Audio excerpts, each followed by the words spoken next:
Chapter 908.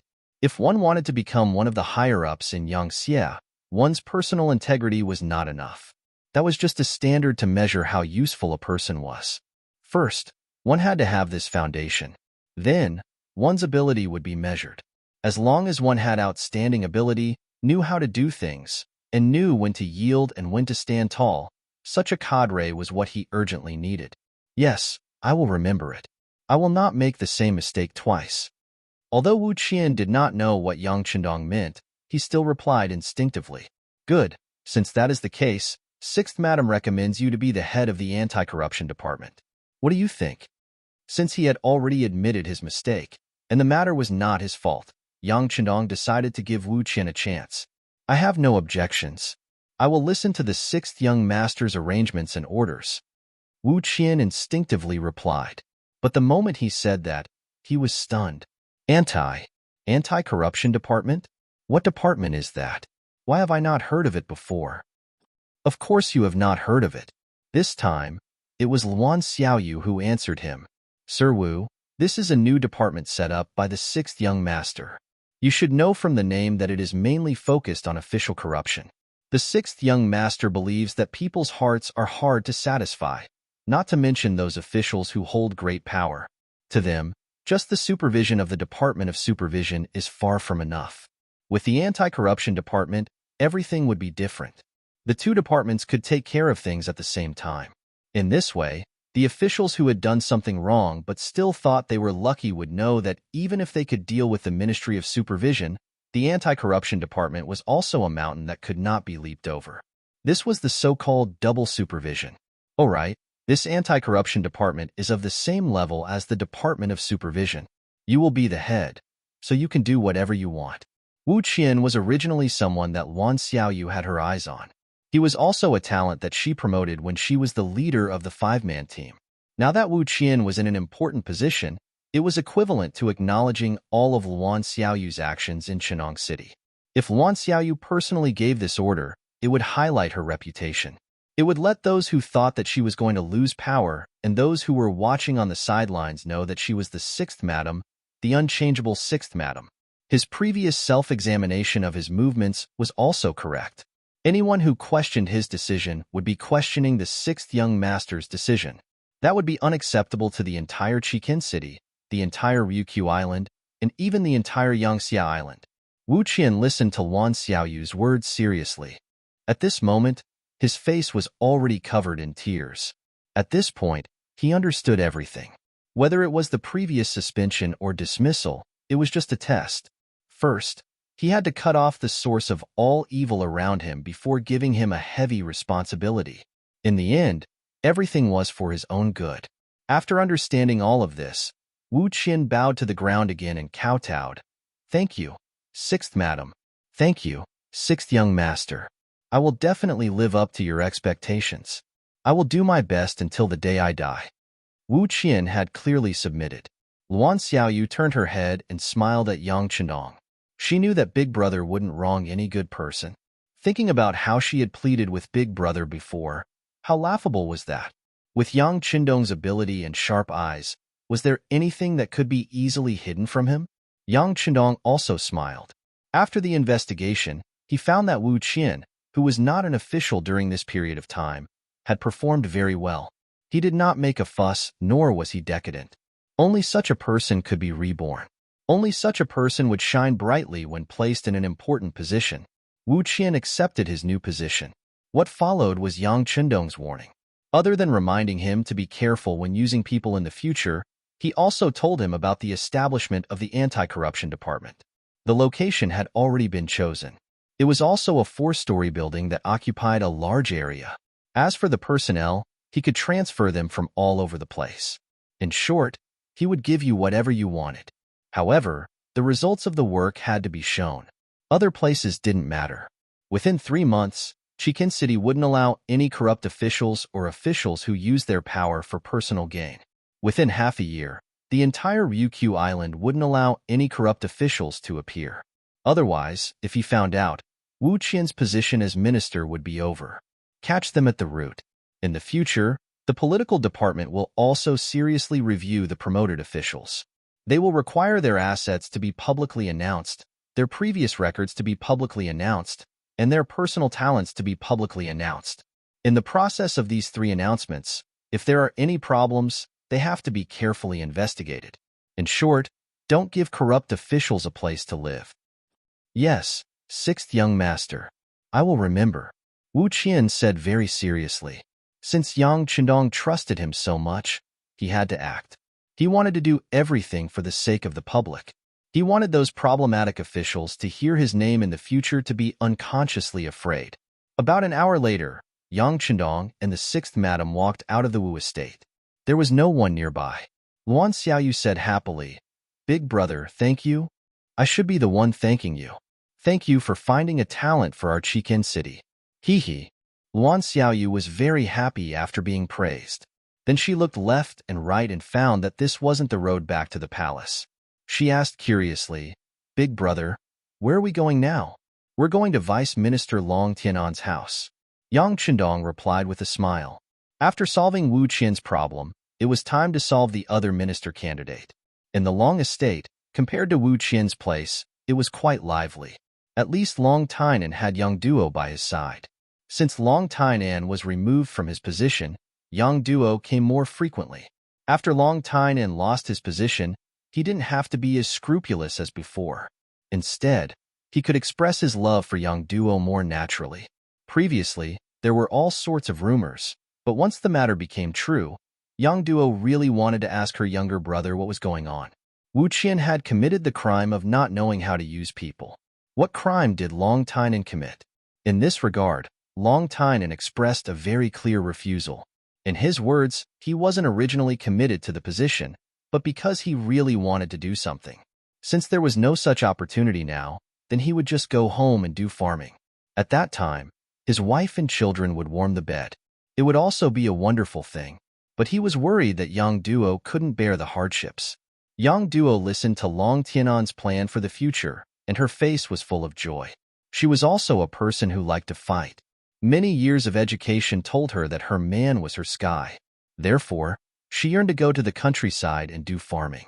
As for whether she would dislike it or not, if she was really keen on people with power, then she could just ask Yang Chendong for a job. Why did she have to get it from her husband? It was precisely because of Yang Duo's simplicity and kindness that made Long Tainan very fond of her. In the past 10 days, the relationship between the two had been rapidly warming up. It was even to the point of discussing marriage. They were only waiting for the higher-ups to make arrangements for Long Tainan. Once all his official positions were removed, then they could leave here and find a place on the island where few people knew them to live a good life. All of this was so beautiful, but it was all disrupted by the sudden arrival of Yang Chendong.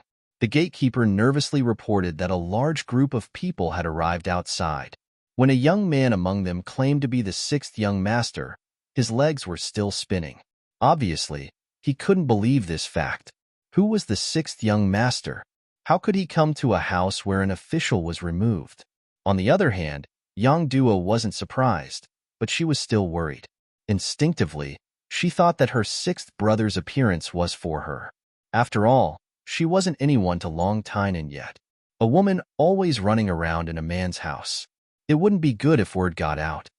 "Tainan, don't say anything later. I'll deal with everything. If he pushes me too hard, I won't let him interfere with my freedom of marriage even if I threaten him with death."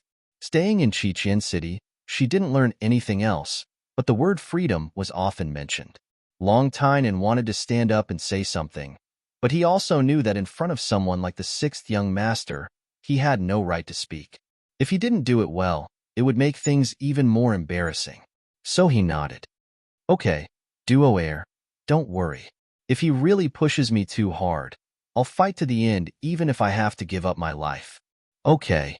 Yang Duo nodded gratefully, and then walked with Long Tainan to the gate. Outside the gate of Long Mansion, Yang Chendong and Luan Xiaoyu had been waiting here for a while. It had been half an hour since the gatekeeper went to report, but no one had come to greet them. Beta Persei, who was leading the team, was already impatient. What the hell is this Long Tainan doing? Is he angry because he was removed from his position and won't open the door? No, let's wait a little longer. Yang Chendong shook his head lightly. But even though he said this, he was also unhappy. If it wasn't for the fact that the other party was most likely his sixth brother-in-law, he was afraid that at this moment, he would really break the door down. Fortunately, before Yang Chendong's anger reached its boiling point, the door opened from the inside, and Long Tainan and Yang Duo appeared in front of him. Sixth sister? Yang Chendong was naturally surprised to see Yang Gui here. He only heard from the madams that seventh sister would go to Long Mansion when she had nothing to do, but he didn't expect to bump into her. What? Are you surprised? Aren't you here to look for me? Looking at Yang Chendong's widened eyes, Yang Duo first put on an angry expression, but then she thought of something. Maybe her sixth brother really wasn't here to look for her, but she misunderstood. Who was Long Tainan? He was someone who dealt with criminals every day, so he could see everything clearly in an instant. It seemed that Yang Duo misunderstood the sixth young master. She immediately said respectfully, "Sixth young master, please come in for a chat." Chapter 909. Okay. At this moment, Yang Chendong had also recovered his calm. He nodded and strode into the courtyard. Luan Xiaoyu wanted to follow him in, but Yang Duo came up and purposely walked further behind Yang Chendong. She asked in a small voice what was going on. After a few days of training, Luan Xiaoyu was also very smart. She smiled and said that Yang Duo misunderstood, and that the sixth young master came to talk business with Long Tainan. After knowing that she guessed wrongly, Yang Duo's face turned red. This time, she had wronged Yang Chendong. But so what? She was the elder sister. She had this privilege. Moreover, this was a good opportunity. It was better to make things clear. Yang Chendong entered the main hall under Long Tianan's guidance. Yang Duo pulled Luan Xiaoyu and followed behind. She was worried that her brother would bully her future husband. Luan Xiaoyu, who was forcefully pulled in, saw all this and smiled. As a woman, she could understand Yang Duo's thoughts. When Yang Chendong saw that seventh sister had caught up with him so quickly, a bitter smile flashed through his heart. He didn't say any words of greeting and bluntly asked Long Tainan what she thought of the security of Crimson City and if there were any measures. As soon as the topic came out, Yang Duo became obedient. There were some things that she couldn't participate in and understand. Although she had a lot of questions in her heart, she couldn't say a word. Long Tainan quickly got into his role and reported the things that he saw, heard, understood, and came into contact with as the Vice Minister of Public Security. Sixth young master, people are divided into different grades and ranks. Even among the aristocratic families, there are capable people, and there are also wastrels. This is even more so for commoners. Some people are lazy by nature. Even if you give them a mountain of gold and silver, they will eat it all. And once they don't have money, they can only think of other ways. This kind of illegal thing has appeared. Moreover, they are emerging endlessly, and they can't be stopped despite repeated prohibitions. You're right, but we have to find a way to solve this problem. At least, we have to let those who want to take risks know what they can't do. Otherwise, they won't be able to make a comeback for the rest of their lives. Yang Chendong nodded in agreement. Throughout the ages, there would always be some bad elements appearing, even in prosperous times. This was the reason and necessity for the existence of the Public Security Department. If you want to reduce this risk, then you have to be heavy-handed. You have to put in a lot of effort in the area of punishment. This is the principle of killing the chicken to warn the monkey. At the same time, they could also think of some solutions from the root. For example, all the villages, townships, counties, cities, and even the street offices in the cities had to participate. While vigorously disseminating the law, they could create more personal files. Some of the troublesome ones would be the focus of their attention. Once they discovered any problems with them, they would immediately talk to them and correct their mistakes. This way, supervision would become a routine. Even if they can't be watched for a while and do something wrong, we can quickly find our target from this information. We can quickly arrest them and bring them to justice. This will restore peace to the people and make a list of the bad guys. For example, we can also set up a reward system. Give rewards to those who report. This way, even if it's for the sake of benefits, people will still pay attention to others. Maybe we can also set up some joint measures. For example, if any of the three clans commit a crime, the three clans will not be allowed to work in the unit. They will also be disqualified from joining the cold front as auxiliary soldiers. Their family members will also not be allowed to work or go to school in the city. This way, more people will help us supervise their family members. This will be more effective in controlling the crime rate. Of course, if we do this, we will need the cooperation of many departments. We will also need to fork out a lot of money. Not bad. After listening to Long Tianan's report, Yang Chendong knew that this person must have a mature plan in mind. He couldn't help but sigh. Opportunities were indeed prepared for those who were prepared. The problem you raised and the solution are very good. How about this? Go back and write a detailed plan and report it to me. If there are no problems, we will use this as the standard to distribute it. We just need to fork out some money. Compared to the damage their crimes will cause to the city and the people, this is nothing. Thank you, sixth young master. Long Tainan quickly clasped his fist to express his gratitude. You don't have to thank me. Just do your job well in the future. This time, I'm actually here to inform you that the Public Security Department will be transformed into the Ministry of Public Security. The intention is to maintain public order. When the time comes, this department will be responsible for the security of the entire island. It will also be responsible for arresting those who break the law and guiding the security of other provinces. It's a difficult task. What do you think? Is there a problem with you being the department head? After Yang Chendong finished speaking, he looked at Long Tainan with a smile. The biggest reason Yang Chendong admired Wu Qian and Long Tainan was that they knew when to advance and when to retreat. Speaking of which, one of them had a good personal relationship with the sixth madam, and the other was more likely to become his seventh brother-in-law. After they were removed from their positions, they could have asked someone to pass on the message that they were looking for a new position. However, they didn't. This alone made him satisfied. Although if they really did so, for the sake of the sixth madam and seventh sister, he wouldn't be stingy and would arrange a new position for them. However, the position would definitely not be as important as it was now. It was because these two people knew when to advance and retreat that Yang Chendong gave them a great opportunity. He also believed that once these two people agreed to this appointment, they would definitely be able to do this job well. Now, he was just waiting for Long Tianan's answer. Long Tainan didn't immediately agree. He hesitated for a few breaths of time before he raised his head and asked carefully, "Sixth young master, I'm still young. My qualifications, you don't have to worry about this. The candidates for the vice minister of the newly established Ministry of Public Security will be approved by you. At that time, they will have no choice but to bow their heads. As for qualifications, I'm younger than you." Yang Chendong laughed loudly. Long Tainan could only be the vice minister of the Ministry of Public Security if he agreed. With this condition, those vice ministers had to show their loyalty. If anyone dared to not cooperate, then they would have no chance to be the vice minister. With this condition, he had the biggest trump card. Those vice ministers had no choice but to bow their heads. At this moment, Long Tainan finally felt relieved. He also knew that Yang Chendong was entrusting him with an important task, thinking that through his own efforts, he could change the public security of the entire Yangtze force.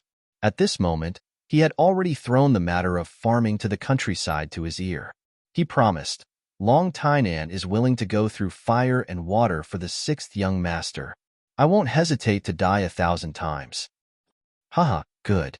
Yang Chendong was very satisfied when he heard such a promise. However, he didn't forget to mention that the public security situation would change a little in 3 months and a big change in half a year. If the public security situation still didn't improve, then he would punish them. Long Tainan was still very confident about this. As long as everything was as he said in his suggestion, he was confident that the public security crime rate would be reduced to a minimum. Immediately, he nodded and agreed. Yang Duo looked at this scene from the side. She knew that the idea of leaving the city with Long Tainan and farming in the countryside couldn't be realized. She couldn't help but sigh and say, "Men, all of them are obsessed with power." Haha. Hearing this sentence, Luan Xiaoyu just covered her mouth and chuckled. At this time, Yang Chendong also looked over. After his gaze fell on Yang Duo, he coughed lightly. "What's going on between you and my seventh sister?" "Sixth young master, we really love each other." Long Tainan knew that there had to be a conclusion to some things, so he took the initiative to admit it. Really love each other? Do you know that my seventh sister has been hurt emotionally? Yang Qindong's face also became cold. This matter related to seventh sister's future happiness, so there was no room for carelessness. I know.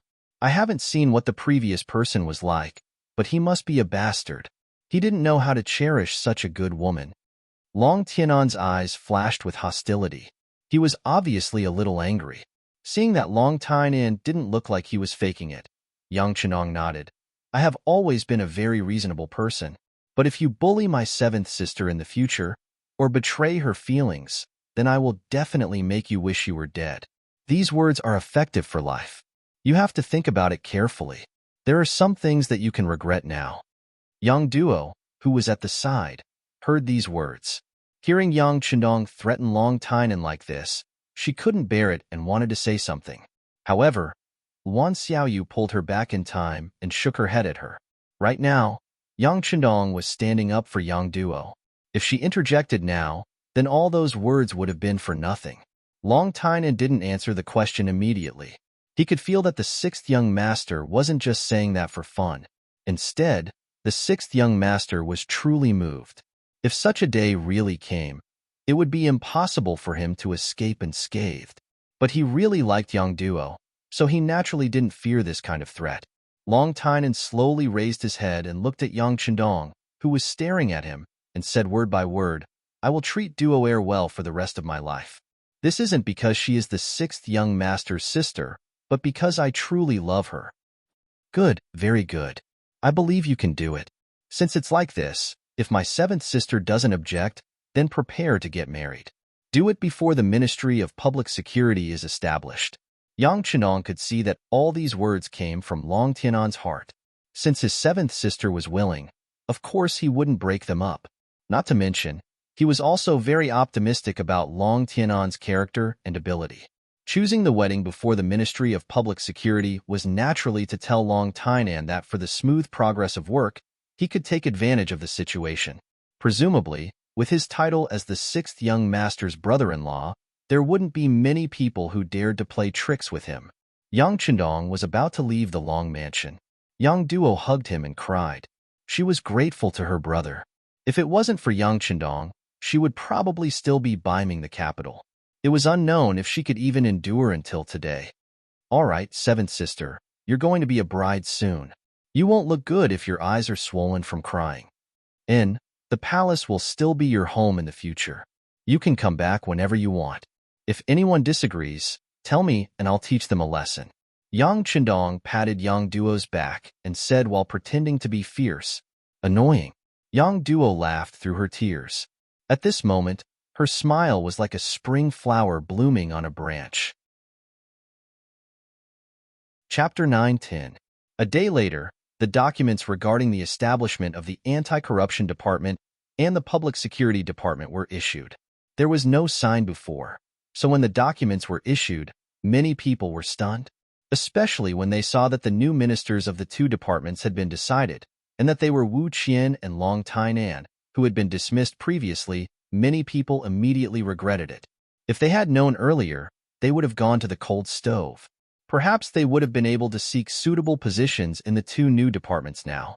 In the palace, after Yang Qindong issued the documents, he didn't care about this matter anymore. Instead, he focused on another matter.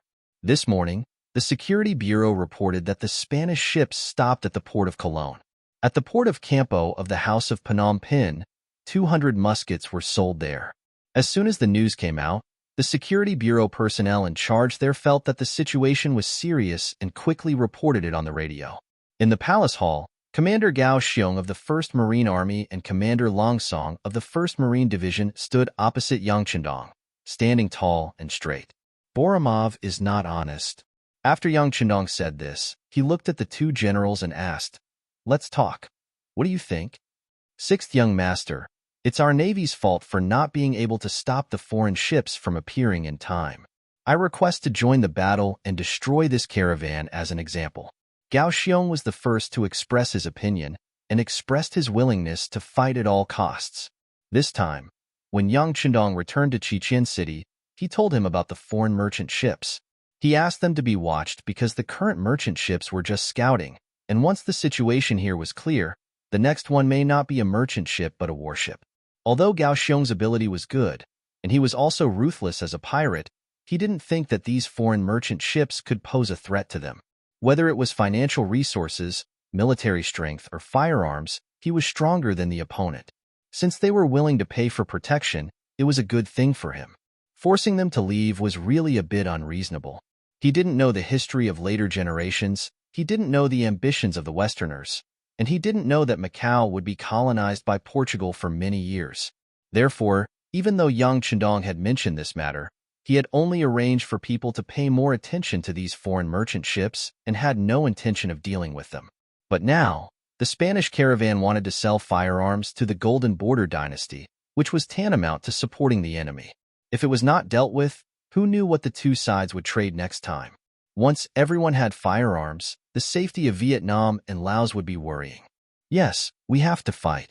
It's just that I think that not only should we attack the Spanish caravan, but we also need to warn the Golden Border dynasty to hand over their guns. Otherwise, don't blame us for launching a large-scale attack. Lung Song, the head of the 1st Division, also expressed his intention to fight. The duty of the army was not only to protect the safety of the territory. Sometimes, showing off their fists was a better way to show the necessity of their existence. There was already a 1st Army at sea, but there was no sign of establishing a 1st Army on land. Perhaps this was a good opportunity.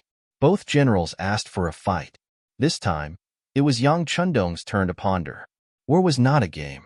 There were too many things involved, including the mobilization of soldiers, logistical support, replenishment of weapons, occupation of cities and regions after victory, post-war reconstruction, and so on. These all required a lot of money. It would not be wise to rashly start a war without considering all of this. Well, I'll think about it. You can go and prepare first. The Navy is responsible for keeping an eye on those merchant ships. Once there is an order, destroy them in the shortest time possible. Yang Chendong did not immediately give an order, but instead, he wanted to think about it, which was somewhat beyond the expectations of the two generals. But this was the meaning of the 6th young master, so they had to obey. They immediately agreed and left the hall. They did not know that this time, Yang Chendong did not immediately order the troops to attack. That was also his reason. Because this time, what he wanted was not only to teach the Golden Border dynasty a lesson, but also to prepare for a war to destroy the country. Since he wanted to destroy the country, if he did not prepare in advance, how could he occupy such a large territory? If he did not handle it well, he would have made a wedding dress for others. So he did not do anything. Once he did, he was bound to get the biggest benefits. As such, just the number of people needed was a huge number. Once the Golden Border dynasty was destroyed, it would become another province of Yangtze, just like Vietnam and Laos. Then, how many people should be placed there to further rule it and form a general trend? Firmly controlling it and preventing civil strife was one of the first things to consider. The grassland was now stable. Not long after he left, he had fought several big battles. For a while, there should not be any enemies there. But there had been no news from the 3 masters of Lung Feng, Wu Shang, and Chen Bo. To what extent had their battle with the Golden Horde reached? Was it possible that they had failed and even attracted the army of the Golden Horde? If that was the case, then Bai Ming and even Walla and Yes Hin would take the opportunity to attack. As for North Korea, they had always been a vassal state of Bai Ming. The Li dynasty there had always followed the Great Ming dynasty. This time, they saw their ships at sea again. They were in existence that could cut off their supply line at any time. If Bai Ming really attacked Shechong, how could they stand by and watch? At that time, they would have one more enemy. On the Japanese Empire's side, the Security Bureau had already sent news that the Emperor was preparing to attract more people and forces to fight against the general. Once the two sides fought, no matter who won in the end, Yang Chendong would take the opportunity to intervene. Otherwise, once either side completely controlled the place, it would be a big obstacle for him to send troops to the Japanese Empire in the future. There was also the Siam and Awol dynasty around the Golden Horde dynasty. Would they watch him attack the Golden Horde dynasty? If the lips are gone, the teeth will be cold. They would not do this. How to restrict them and not let them play a role in this war was also a problem that needed to be seriously considered. After summing up all these things, Yang Chendong suddenly found that his strength was still too weak. Once several places fought at the same time, it was conceivable that the military force would be stretched thin. It was even possible to lose land.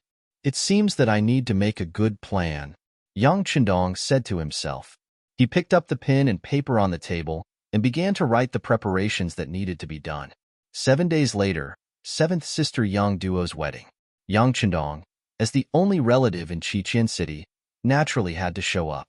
After some excitement, the next day, Yang Chendong issued the first order to prepare for the war. The formation of the First Land Army.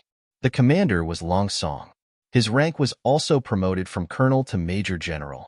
This order, which was late for nearly a year, made Long Song's eyes fill with tears. During this period, he was confused, and even decadent, but in the end, he survived. Now that his dream had finally come true, he found that he wasn't that excited. On the contrary, a strong fighting spirit flowed in his heart. He wanted to take advantage of the upcoming battle to prepare for it. This time, he had to show off his might. The soldiers who were ready to enter the First Land Army began to report from all over the country, enriching the team and making it stronger. Soon after, the second order was issued. 200,000 people and 30,000 educated young people were selected to be ready to move at any time. In order to encourage everyone's enthusiasm, once they moved, each person would be given 20 mu of grain field or 100 taels of silver. They could choose one of the suitable jobs. When the army and people were ready, Yang Chendong sent another telegram to the first city, asking the city lord, Yu Mian, to arrange 50,000 Mongolian people to be ready to move at any time. He also informed Tiger's Mane to let the 1st Cavalry Division prepare for battle. If they wanted to become the strongest cavalry in the world, they needed to constantly kill. Since there were no big battles around the first city, they would be arranged to participate in the battle in the Phnom Penh dynasty. Next, there were 2 provinces in Vietnam and Laos. The 2 governors also received the preparation of 30,000 people to come and move at any time. Yang Chendong was preparing for the occupation after defeating the Phnom Penh dynasty. With the participation of 340,000 people, it would play a great role in winning the people's hearts and ruling this place. The orders were issued one by one. After Yang Chendong participated in the opening ceremony of the Anti-Corruption Department and the Ministry of Public Security, he ushered in the Spring Festival of 1454 AD. He accompanied his wives to celebrate the Spring Festival happily. On the 7th day of the Spring Festival, he took the ship of the new Army's 4th Division from Chien City Strait to Lao Province. At this time, it had been more than 3 months since Yang Chendong came to Chien City. This time, he raised his sword high again and slashed toward the Phnom Penh dynasty. Yang Chendong met Luan Shaochen again in Mahase, a city in the southeast of Lao Province. This time, it had been more than a year since they parted. After more than a year of experience, Luan Shaochen was more capable and mature. The sense of immaturity on his body had faded a lot and was replaced by a more mature temperament. As soon as he saw Yang Chendong, he gave a standard military salute. "Sixth young master, you've worked hard. You've worked hard too." Yang Chendong smiled and returned the salute. He patted Luan Shaochen on the shoulder. "How is it? Are you used to living and working here?" "It's okay. At first, I felt that the burden on my shoulders was a little heavy. I was out of breath for a while, but now I'm used to it." Luan Shaochen smiled and asked Yang Chendong to sit on the first seat. Then he also chose a seat next to him. Chapter 9:11. People always have to grow. This is a process, and it is also a wealth. If you accumulate it well, you will benefit a lifetime. All the data has shown that the construction and work in Lao Province is very good. You, as the governor, should be the first to contribute. After Yang Chendong sat down, he praised Luan Shaochen for a while. This was not a casual praise from Yang Chendong, nor was it a routine praise.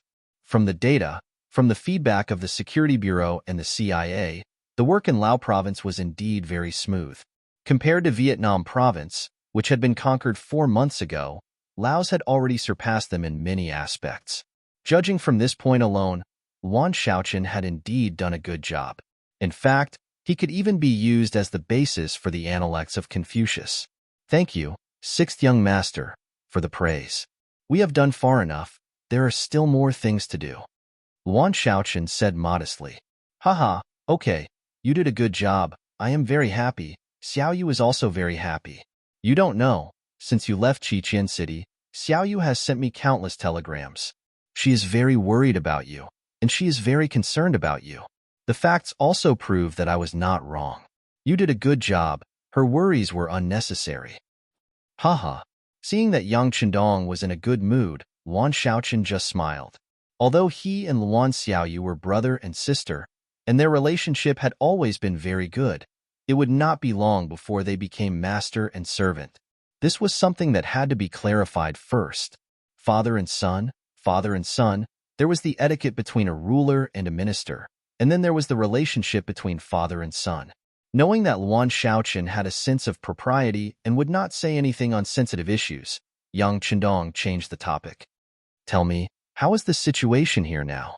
It has been more than a year since the last battle. Did anyone forget the pain and want to jump up? Yes. The sixth young master is really good at predicting things. Some people really don't learn from their mistakes. They are indeed jumping up and down. Luan Shaoqian smiled. Then, he began to report on the situation in Southeast Asia.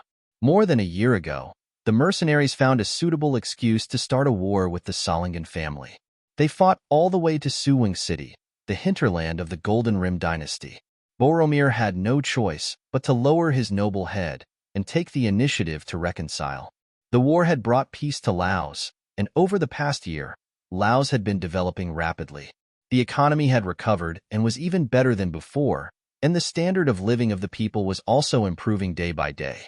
As Lao province became more powerful, the commoners lived better lives, and it attracted more and more commoners from nearby countries to migrate to Lao province.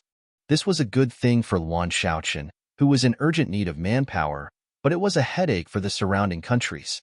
They all sent out envoys to protest. In their words, Laos was using another method to encroach on their interests. Once there were no commoners in the country, what could they do? At that time, the country would no longer be a country. Speaking up to here, Luan Shaoqian smiled.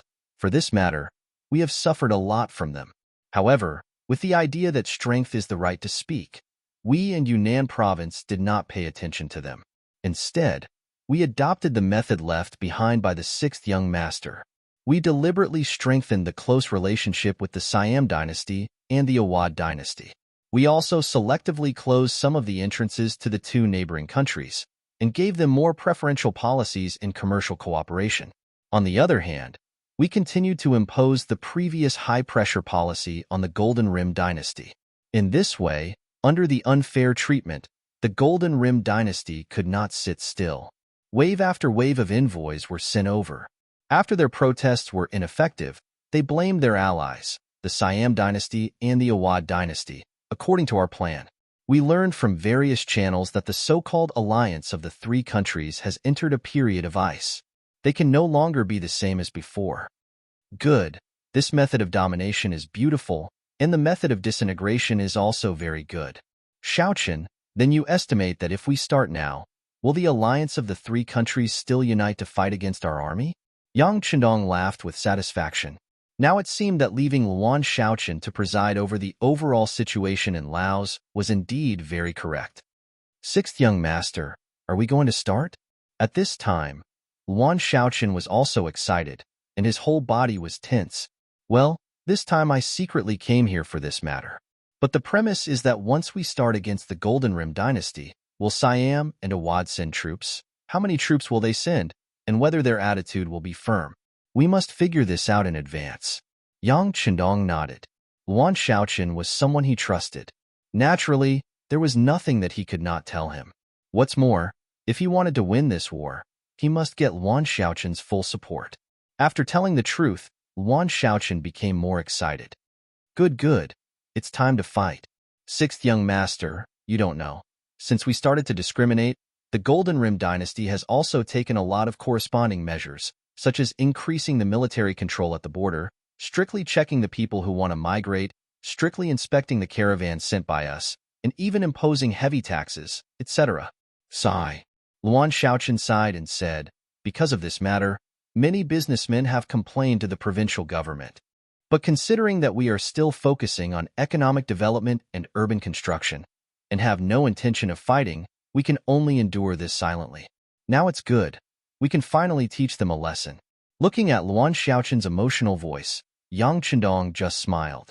As the governor of a province, while receiving respect and glory, there were also some pressures that needed to be shouldered.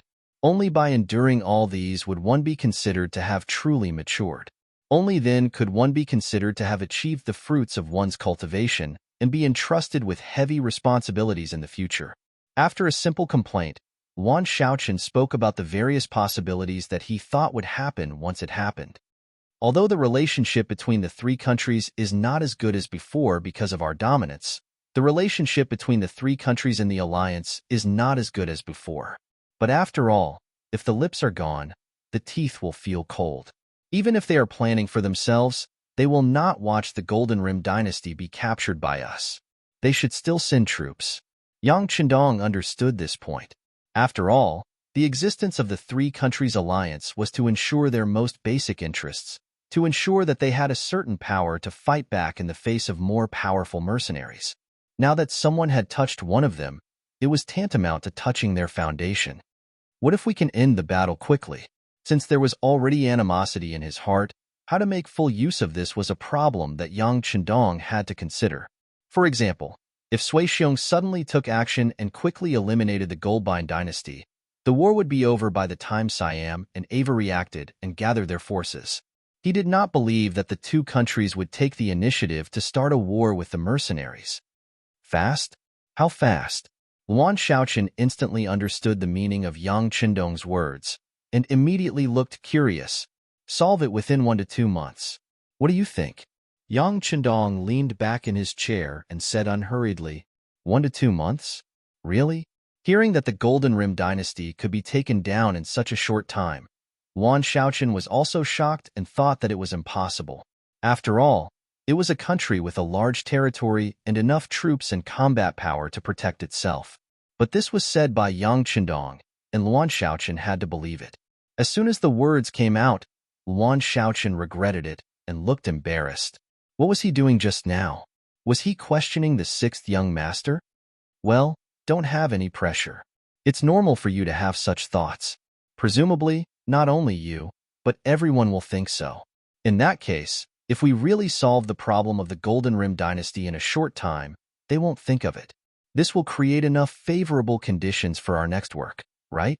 Yang Chendong said with a look of understanding. Yang Chendong knew that if he said that he could solve the problem of the Golden Rim dynasty in 1 to 2 months, everyone would think that he was exaggerating.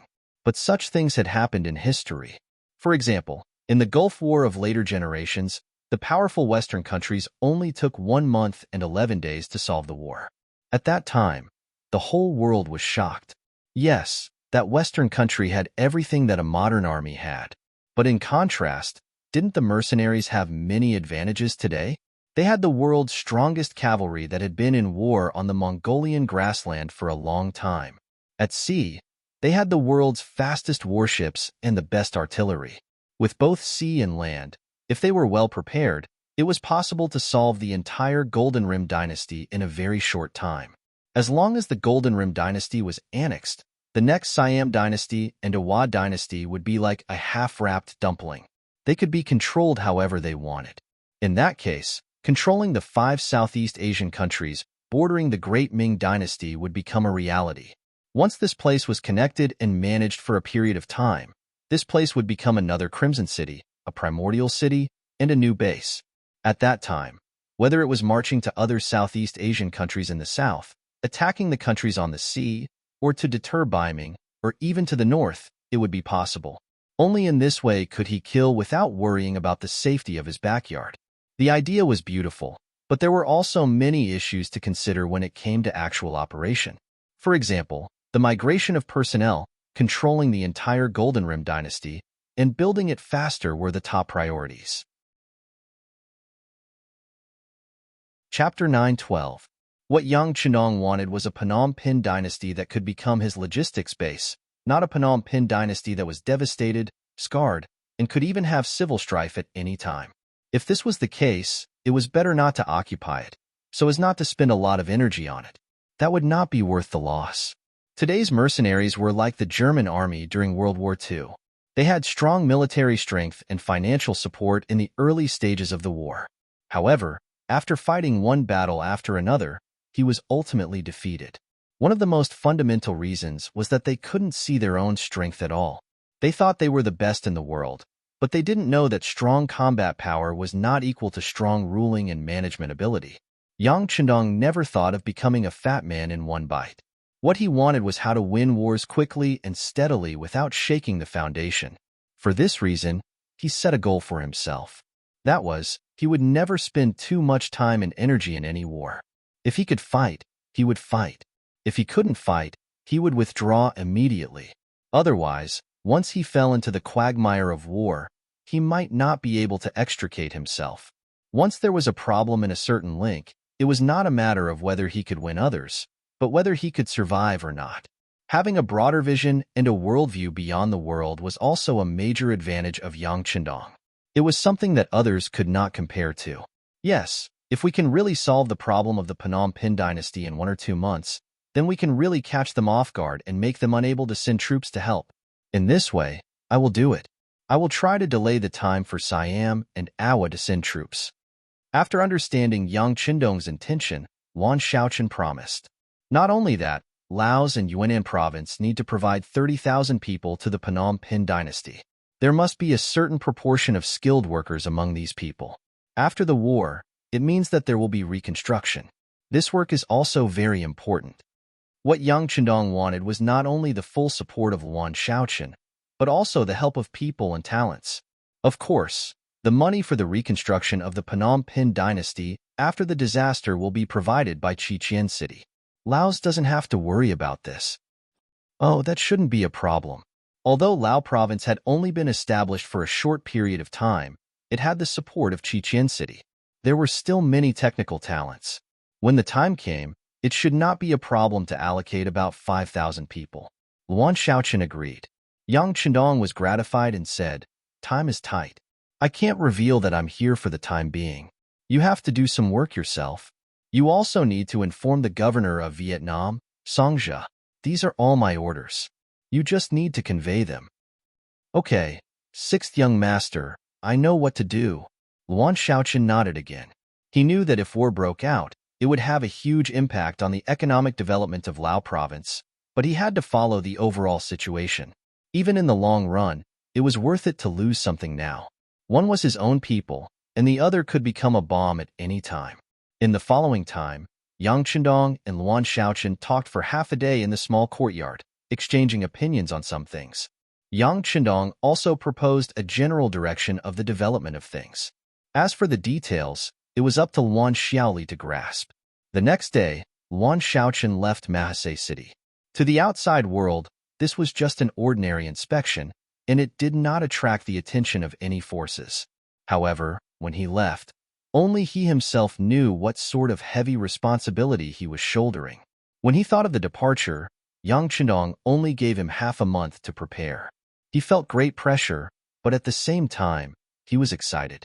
Once the Phnom Penh dynasty became one of the mercenary forces, it could be imagined that the development of Lao province would enter the fast lane, and the speed of development would be rapid. Half a month to prepare, this was not only the time limit Yang Chendong gave Yuan Shaoqian, but also the deadline he gave to the participating forces. As early as 10 days ago, the first city on the grassland received a telegram. 48 hours later, the fully prepared 1st Cavalry Division left the first city area. They traveled at night from the new Air Gondousi area to the sea town, where a large number of transport ships were waiting for them. The 1st Cavalry Division came and went like a shadow.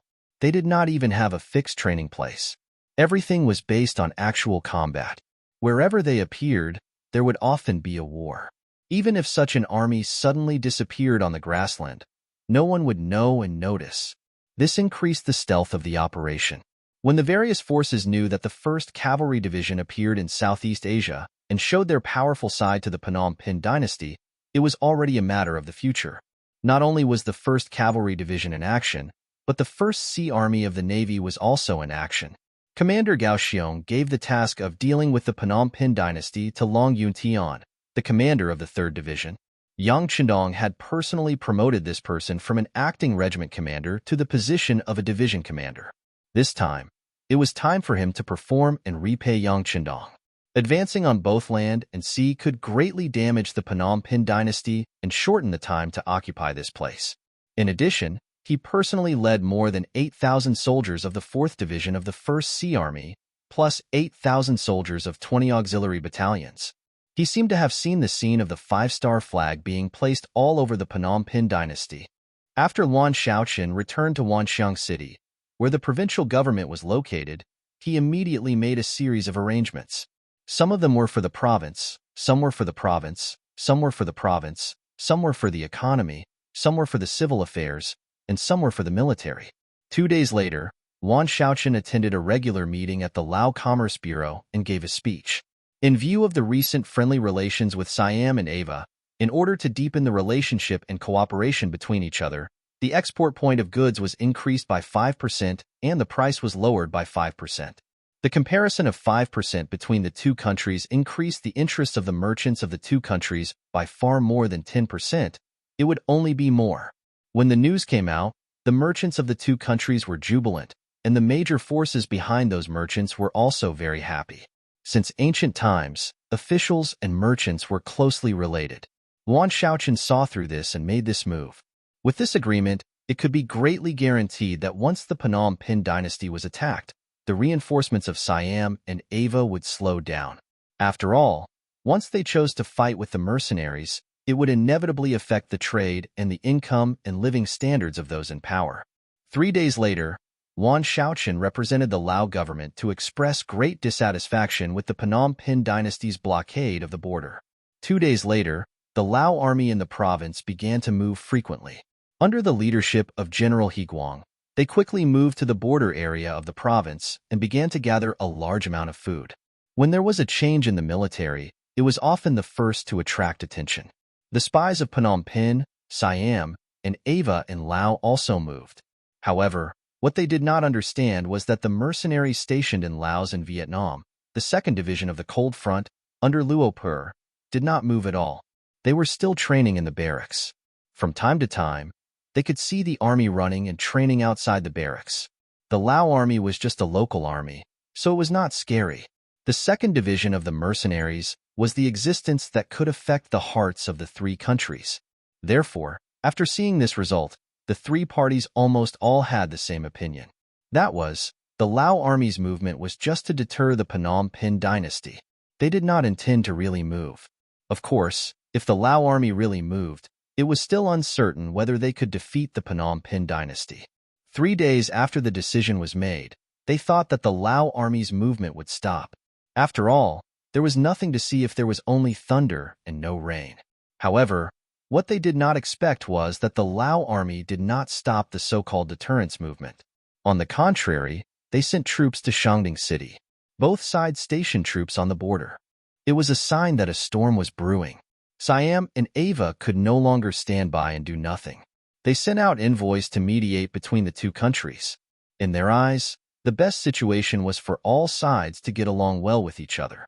Anyone who wanted to break this situation would be their enemy. The appearance of the messengers of the two countries seemed to ease the situation. At least, they did not see the Lao army sending troops. While everyone was relieved, the messengers of Siam and Ava found the messenger of the Phnom Penh dynasty. They expressed their concern about the current situation. Since the Lao army had restrained themselves from sending troops, should the Phnom Penh dynasty make a friendly gesture and withdraw some troops from the border between the two countries? The messenger of the Phnom Penh dynasty was calm about this matter. He already knew that it was only the Lao army that came. He did not care about this kind of army. Not to mention, according to their statistics, the number of troops that came was not even 10,000.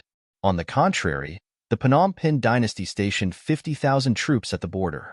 Whether it was the comparison of numbers or the comparison of military strength, they seemed to have the advantage. Under such circumstances, how could they retreat easily? It doesn't matter. The Lao army just wants to show that they are the boss. There will be no war. This was the answer of the messenger of the Phnom Penh dynasty. For this answer, the messengers of Siam and Ava agreed. In fact, they were also in a difficult position. As allies, they had to advance and retreat together. However, establishing a good relationship with Laos, especially in terms of business, would allow them to earn more money. None of the losses seemed to be something that they could afford. Chapter 9:13. Fortunately, it was the Laos army that came this time, so there was nothing to worry about. In this way, while reminding the messengers of the Golden Border dynasty not to be careless, they also paid more attention to the mercenary army. In their view, as long as the trump card army did not move, the war would not break out. Even if there was an uncontrollable situation, it would only be a small-scale battle and would not affect the overall situation. Some people even thought that this was clearly a performance of Governor Luan Xiaoqian's strong appearance. He just wanted to scare the Golden Border dynasty. When this opinion finally became a consensus, even the messengers in charge of mediation were not as enthusiastic as before. However, except for Luan Xiaoqian and He Guang, no one else knew that Yang Chendong, known as the God of War, had arrived at Shangding City and was holding a military meeting there. It had been 15 days since Yang Chendong and Luan Xiaoqian met. In other words, the war would start at any time. Today, Yang Chendong's sudden appearance in the city lord's mansion in Shangding City had really shocked He Guang's subordinates. However, their general He Guang's expression was calm. Obviously, he had already known about this matter. At the beginning of the mission, He Guang was also a group of people who were kept in the dark. Luan Xiaoqian just told him to take 8,000 Lao soldiers to Shangding City to scare the Golden Border dynasty's troops there. He Guang himself did not reject this order. He also thought that it was very unsafe to be surrounded by foreign armies in the borderlands. Therefore, after receiving the mission, he set off. Along the way, he deliberately made a noise, as if he was afraid that others would not know about it. When they arrived at Dingxi City, He Guang saw Yang Chendong, who had arrived earlier than them. He turned pale with fright. He didn't understand why the sixth young master would be alarmed by such a simple display of force. But until he met him and received the mission, he realized that it was not a deterrence, but a real attack on the Golden Border dynasty. He Guang was the general of the Lao army, and it would be difficult to hide anything from him. Therefore, Yang Chendong chose to meet him as soon as possible and told him his strategy, which was to steal the sky and change the sun. With the Laos army as the base, the 4th Division of the Cold Front Army wore their clothes and pretended to be them. They appeared in Shangding City and quietly completed their pre-war arrangements. Of course, there was still some work to be done. For example, after the Laotian army entered the city, they would need to go back and forth. Only a small number of people would leave the city, while a large number of people would return to the city. This way, the Laotian army would be able to bring the entire army into the city. The soldiers who had already entered the city had to hide in the houses of the citizens to avoid detection from the spies of the other countries. Fortunately, the Golden Bian dynasty had stationed their troops outside Shangding City for a long time. Most of the people in the city had fled in fear. In addition, there had been a massacre in Shangding City before, so there were many empty houses. It was not a problem for more than 10,000 mercenaries to live in. The meeting officially began. In front of many officers, Yang Chendong announced that the army would leave the city at midnight and attack the Golden Bian army. According to Yang Chendong, this time, the 8,000 Laotian soldiers did not need to fight on the battlefield. They only needed to follow the army and look for prisoners and territory. When the news was announced, many Laotian officers breathed a sigh of relief, but at the same time, they looked at the unfamiliar officers in front of them with some suspicion. As far as they knew, the 6th young master led the 4th Division of the Cold Front Army this time, plus 20 auxiliary battalions, a total of more than 16,000 people. Among them, the main task of 20 auxiliary battalions was to capture captives on the battlefield. How could they really defeat 50,000 enemies on the opposite side with just one cold vanguard division and take down Jiba City like a hot knife through butter? Or even take down the entire Golden Bian dynasty? Even if this division was powerful, it would be difficult for them to do that. Should they say that the 6th young master was confident or arrogant? The meeting went smoothly. With Yang Chendong there, almost everything was decided by him. The others had no chance to interrupt, let alone dare to question anything. In this way, they watched Yang Chendong announce the entire battle plan. I will reiterate one point.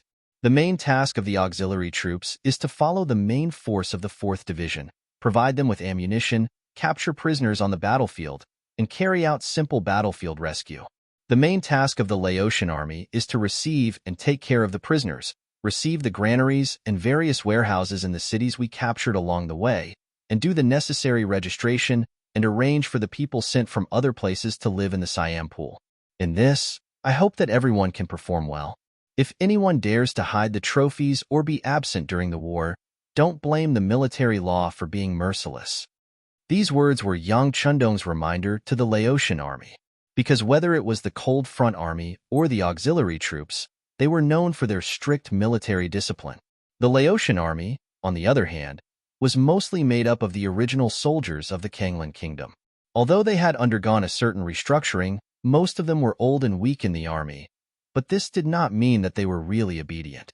Yang Chendong did not want the soldiers to fight in the front line, but some people's selfishness caused problems in the rear. If that happened, he would inevitably have to find someone to punish.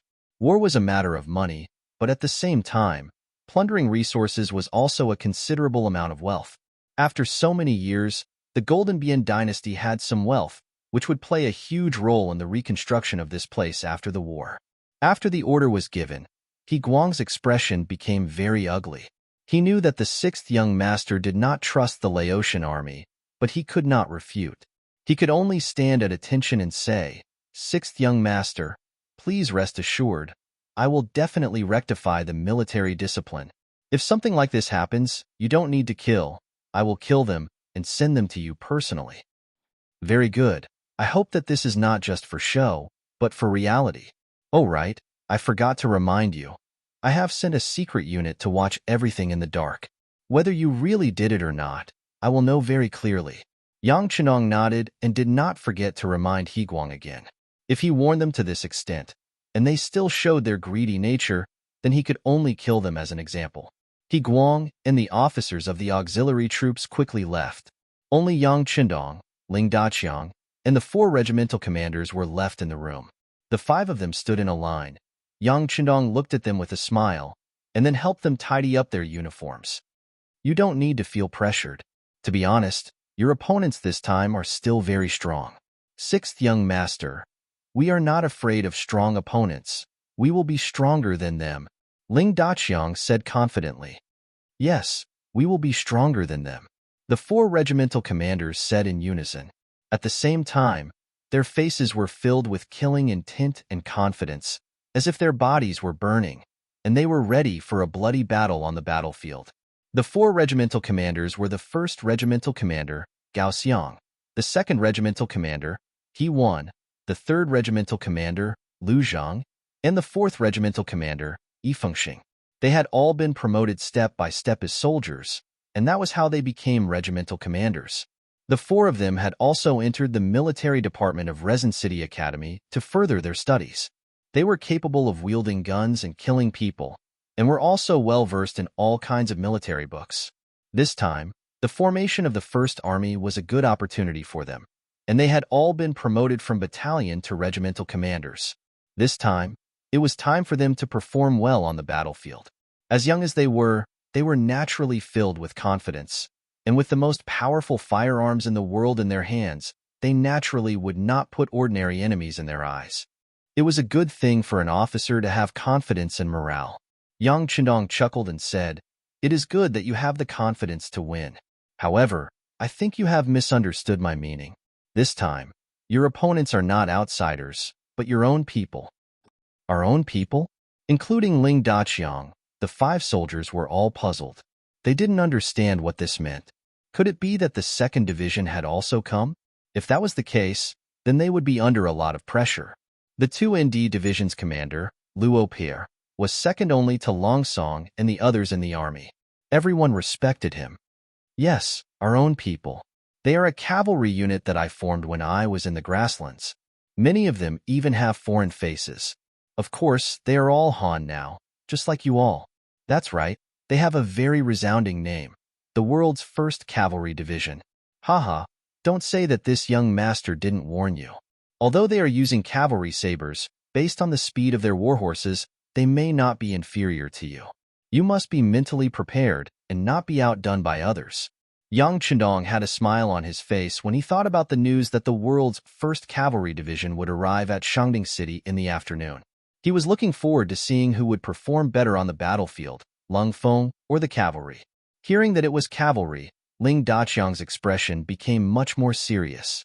Humans were naturally slower than cavalry, but fortunately, they had brought enough bicycles for this trip, so it was not much of a difference. He immediately said, "We are not afraid of any competition. Every one of our soldiers has undergone arduous training and extremely difficult tests. We believe that we are outstanding enough." Yes, that is a good point.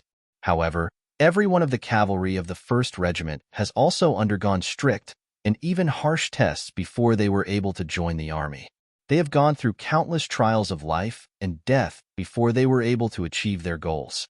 They are not inferior to you in any way. Yang Chenong thought about the bloody battle with Tuachuo Buhuadahan that lasted for a month.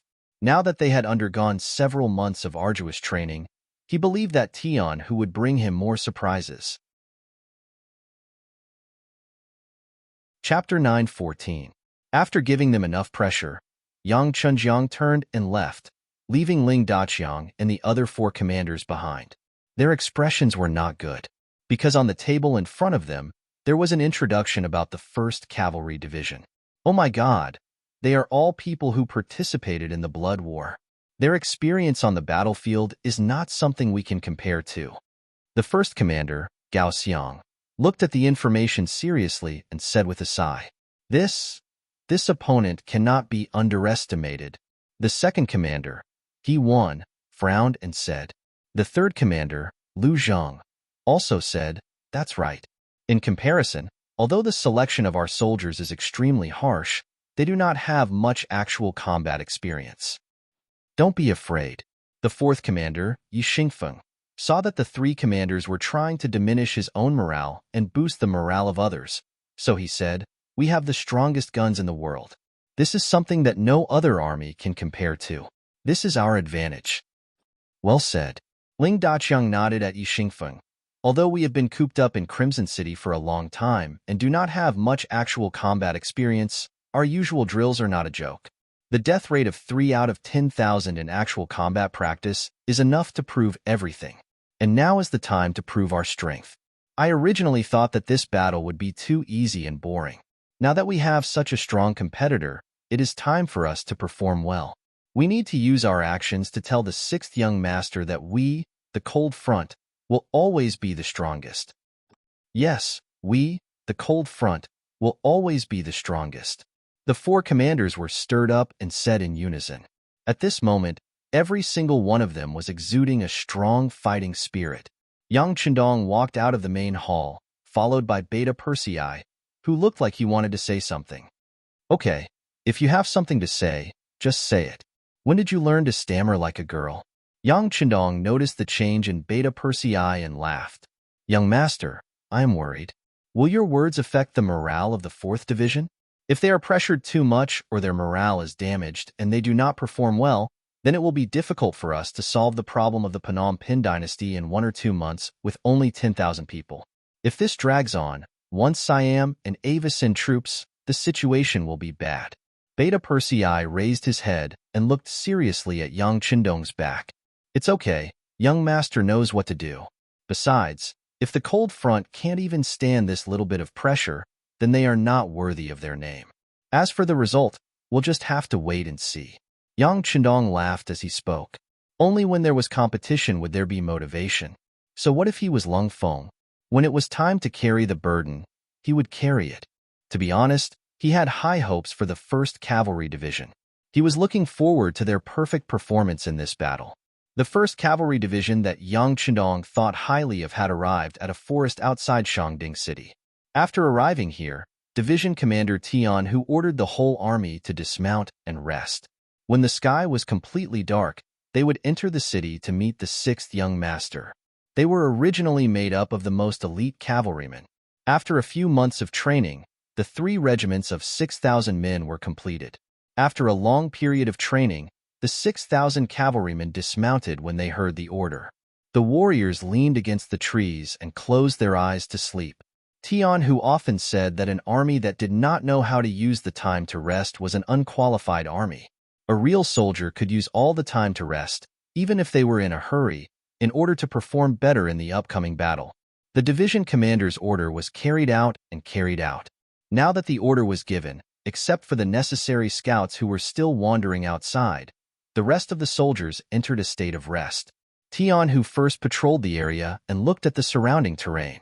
In his mind, he came up with all sorts of solutions in case of an emergency. Then, he came to the bottom of a big tree.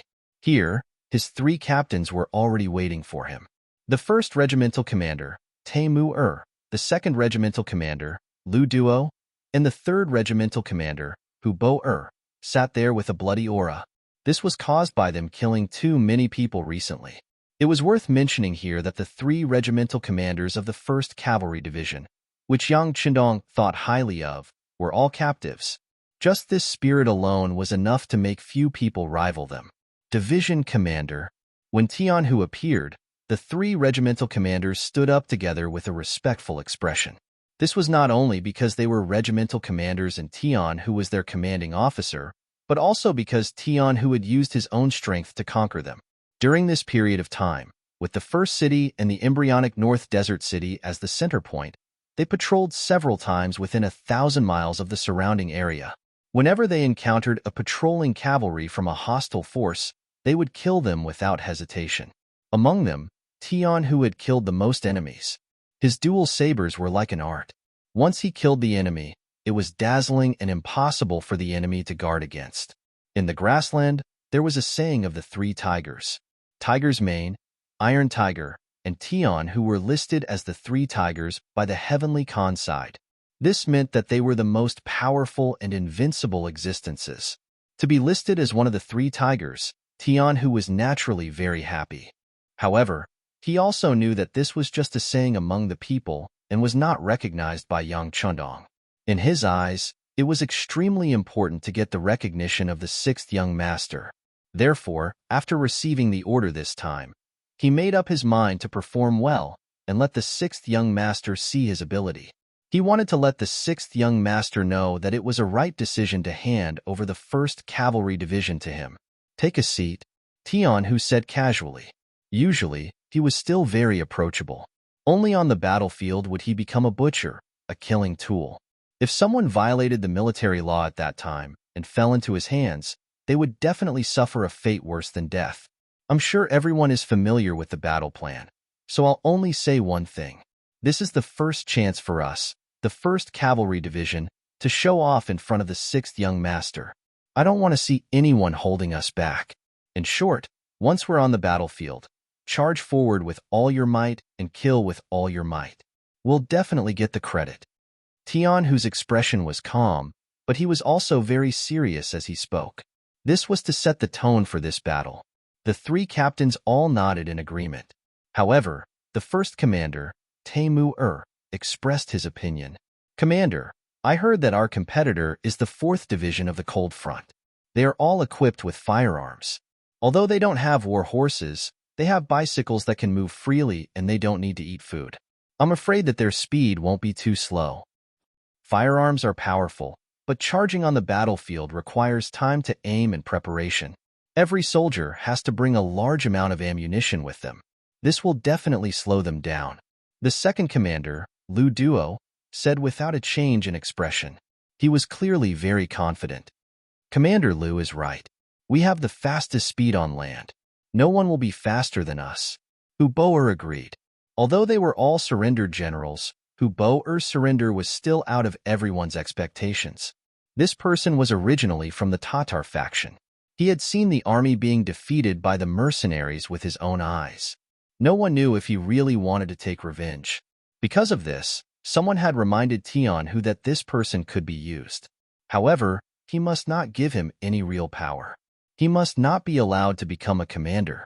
Otherwise, if something happened, it would be a huge problem. Before Yang Qindong left, He had specifically instructed that Tian who could make decisions for the 1st Cavalry Division. As long as their fighting strength increased and they could win battles, they could ignore the opinions of others. However, in the face of such a huge problem, Tian who still reported to the new commander, Tiger's Man, and the deputy commander, Shibi. After Yang Chendong left the grasslands, the number one person in the military was undoubtedly Tiger's Man. Whether it was seniority, contributions, or influence in the military, no one could surpass him. In addition, he was the only one with the rank of Major General among them, so it was reasonable to report to him if there was anything to report. When Tian Hu reported that Hu Bo-er was going to be the commander of the 3rd Cavalry Division, Tiger's Man only asked him one thing. If you feel that he's sincerely working for the mercenaries, you can control him and use him. No problem. Although he's the commander of the 3rd Cavalry Division, most of our brothers are here for the War God and the Khan. He can't do anything alone. If he dares to betray us, I'll make him regret ever being born. However, he's still a surrendered general, and a newly surrendered one at that. If he's given such a huge responsibility now, what should I say? I'm also a surrendered general. Deputy Commander Shibi finally opened his mouth to speak. Tian Hu stood at attention when he heard this joke. He knew what to do. Not long after, Hu Bo-er was appointed as the 3rd commander of the 1st Cavalry Division. Back then, when he received this mission, even a man like Hu Bo-er had cried. He did not expect the mercenaries to trust him so much. Even if he were to throw 100 gene of meat here, it would not be a big deal. Of course, after receiving this appointment, Hu Bo-er made a request. He wanted to be the vanguard when the mercenaries attacked Yesin. He wanted to take revenge for Tuachuo Buhua. If Hu Bo-er didn't make this request, Tian Hu might have been suspicious. However, because of this request, he was relieved and agreed to it in front of Hu Bo-er. Hence, Hu Bo-er could be considered a mid-level officer in the mercenaries. Alright, everyone should have this kind of confidence. As for the 1st commander's worries, we need to take them seriously. I've thought about this problem too. We need to make use of our strengths and use our speed to our advantage. If we encounter a city on the way, we don't need to force our way in. Instead, we need to go around it and clear out the surroundings. This way, we won't be tied down by the city and can make use of our advantage. Tian Hu said. Chapter 9:15. Being the commander of the 1st Cavalry Division was not just about bravery. Back then, Yang Chendong had chosen Tian Hu out of everyone else because Tian Hu had studied in the academy and had a good understanding of the art of war. Now it seemed that this person was indeed good at leading troops into battle. The 4 of them quickly reached a consensus and entered the city under the moonlight when it was dark. At this moment, Shangding City was already under martial law and curfew was imposed at night. There was a rule that no one was allowed to go out after dark, or they would be punished for collaborating with the enemy. Therefore, even the people living in Shangding City could only hear the sound of horses on the ground, but they had no idea how many troops were outside. Several secret agents of the Golden Bian dynasty felt that something was wrong, so they sneaked out of their homes and wanted to spread the news. However, as soon as they went out on the street, they were caught by the security bureau who had been waiting for a long time, and they were all captured alive. The news that the army was gathering and was about to launch an attack was tightly covered up. In the main hall of the Castellan mansion, Yang Chendong met the officers of the 1st Cavalry Division who came from the grassland. As soon as they appeared in the hall, a murderous aura unconsciously filled the air, which made Ling Daqiang, the commander of the 4th Cold Front Division, and the regimental commanders under him feel refreshed, and they blurted out unconsciously, "What a strong, murderous aura! This must be an army that has gone through countless tests on the battlefield. Our opponents are quite strong. We are under pressure." Haha, don't be afraid. The greater the pressure, the greater the motivation. Although the officers were talking in private, Yang Chendong still saw their performance. He coughed softly and said, "I called you here today to let you meet each other and get to know each other. When you need to be united on the battlefield, you must be united, but when you need to compete, you must compete. Remember, war is not a treat. You must show your true ability. I am waiting to see your performance and give you credit." Yes. Everyone nodded at Yang Chendong in unison. Well, there is one thing I want to tell you in advance. I have promised the governor of Laos, Wan Shaoqian, that we will take down the Phnom Penh dynasty in 1 to 2 months. You have to work hard and don't let me break my promise. With a chuckle, Yang Chendong set the date for the war. None of the officers had any doubts about this, as if this was a very reasonable request. On the other hand, General He Guang, who was fortunate enough to be a part of this, had a face full of shock. From the moment Tian Hu walked into the hall with the 3 officers, he felt an inexplicable sense of nervousness. Perhaps it was because the murderous aura of these people was too strong. He couldn't figure out where the 6th young master got these killing machines from. They gave him the feeling that they were a scabbard that could be unsheathed at any time, making him feel suffocated. However, that pressure was not as great as the pressure that Yang Chendong's words gave him. How could it be possible to destroy the Phnom Penh dynasty in 1 to 2 months? No wonder He Guang had such an idea. Even if the Laos army was fully prepared, it would take at least 2 to 3 years to finish the war. The Phnom Penh dynasty was a country with an army of 250,000 and a navy of 50,000. How could it be possible to destroy the Phnom Penh dynasty in such a short time with only 10,000 people? No matter how many doubts He Guang had, the meeting still went on as usual. The provisions, weapons, and other things you need are all in the city's warehouse. In a while, you can send troops to get them. Take as much as you can because once the war starts, our logistics won't be able to supply as fast as your attack. At that time, you can only snatch everything you need from the enemy's hands. It was obvious that he meant to rob. Hearing this, the officers of the 4th Division of the Cold Front and the 1st Cavalry Division were extremely excited. If they could rob the land they occupied at will while fighting, then their last doubt would be solved. Feeling the excitement of these officers, Yang Chendong just smiled and didn't say anything. He didn't even ask them to not hurt the civilians. The Phnom Penh dynasty was inseparable from the Han people in terms of historical origin. However, in recent years, the Han people were regarded as slaves and as thorns in their flesh. Just this blockade, the Security Bureau had already received news that countless Han people were killed by the Phnom Penh dynasty. Yang Chendong naturally wouldn't be polite to such a people. He never thought that he had a big heart, nor did he think that repaying evil with good was the right thing to do. If that was the case, then how should he repay the virtuous people? Repaying kindness with evil? As for whether or not the Han would suffer losses in this battle, this was something that could not be avoided. However, as long as the Han people were smart enough to declare that they were Han people, no matter if it was the Lung Feng, the mercenaries, or the local forces like He Guang's Lao army, they would not dare to kill the Han people. Otherwise, if they were found guilty, they would be severely punished and their futures would be cut off, or even their lives. There was less than an hour before midnight, but a quarter of the items in the warehouse were already gone. Beta Persei had experience in managing logistics, so this time, he also helped to check on the situation. When he saw that there were still so many war supplies left in the warehouse, he reported the matter to Chendong. Young Master, the 4th Division of the Cold Front and the 1st Cavalry Division only took 5 days of rations, and most of the heavy equipment is also piled in the warehouse. It seems that they want to use the war to support the war. After listening, Yang Chendong analyzed the thoughts of these officers.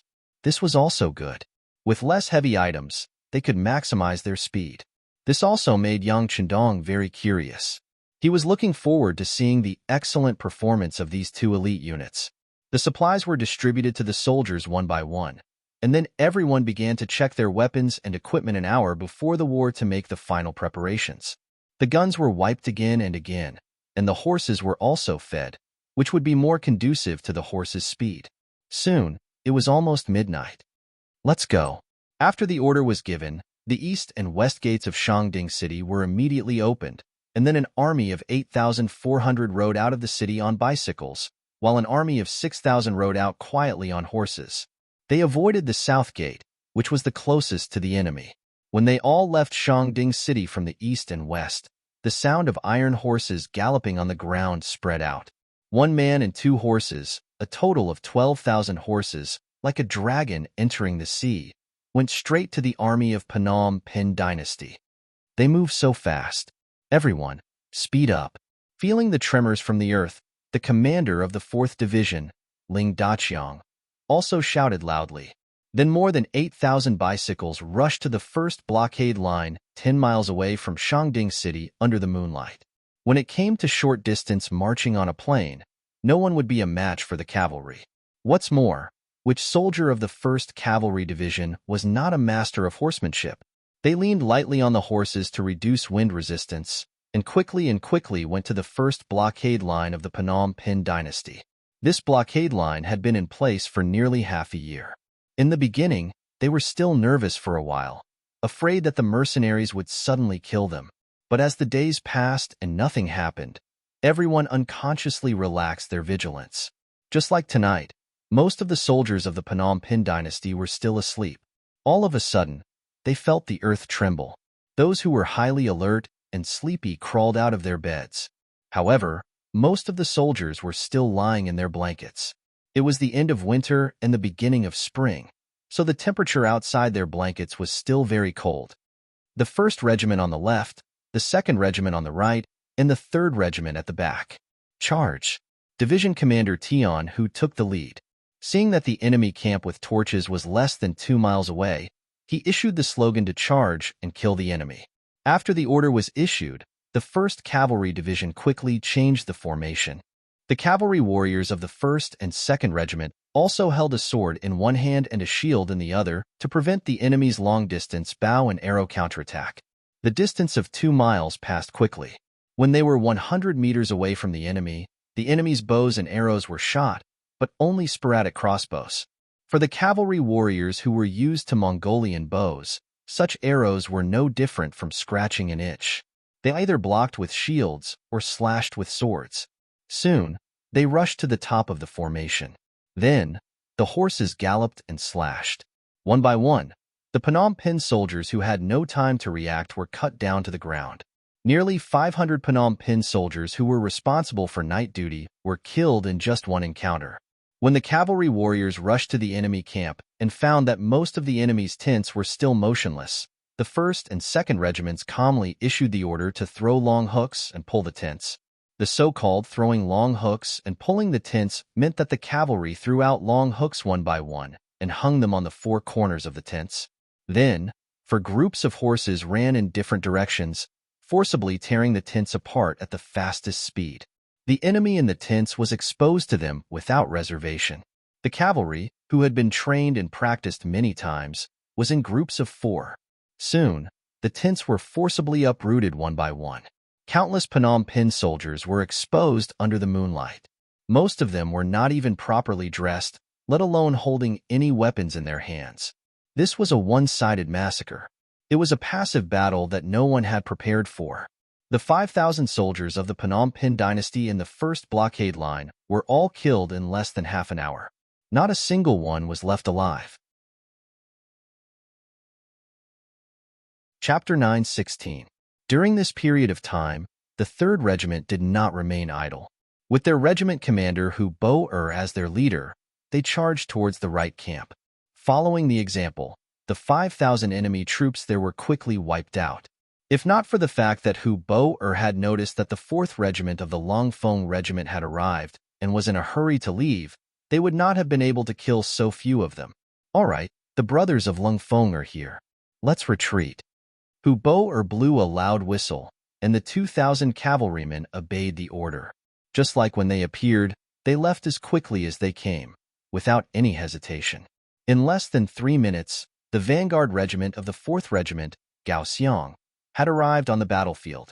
When he saw that the ground was littered with the corpses of the enemy and the gold-rimmed soldiers who were squatting on the ground and trembling in fear, he did not feel any excitement in the face of victory. Instead, he cursed angrily, King World's 1st Cavalry Division. At least leave 2 people for us to kill. The 1st blockade was broken like a piece of paper. Tian, who was not satisfied with the current situation. His goal was simple. He wanted to use a night's time to break through the 5 blockades.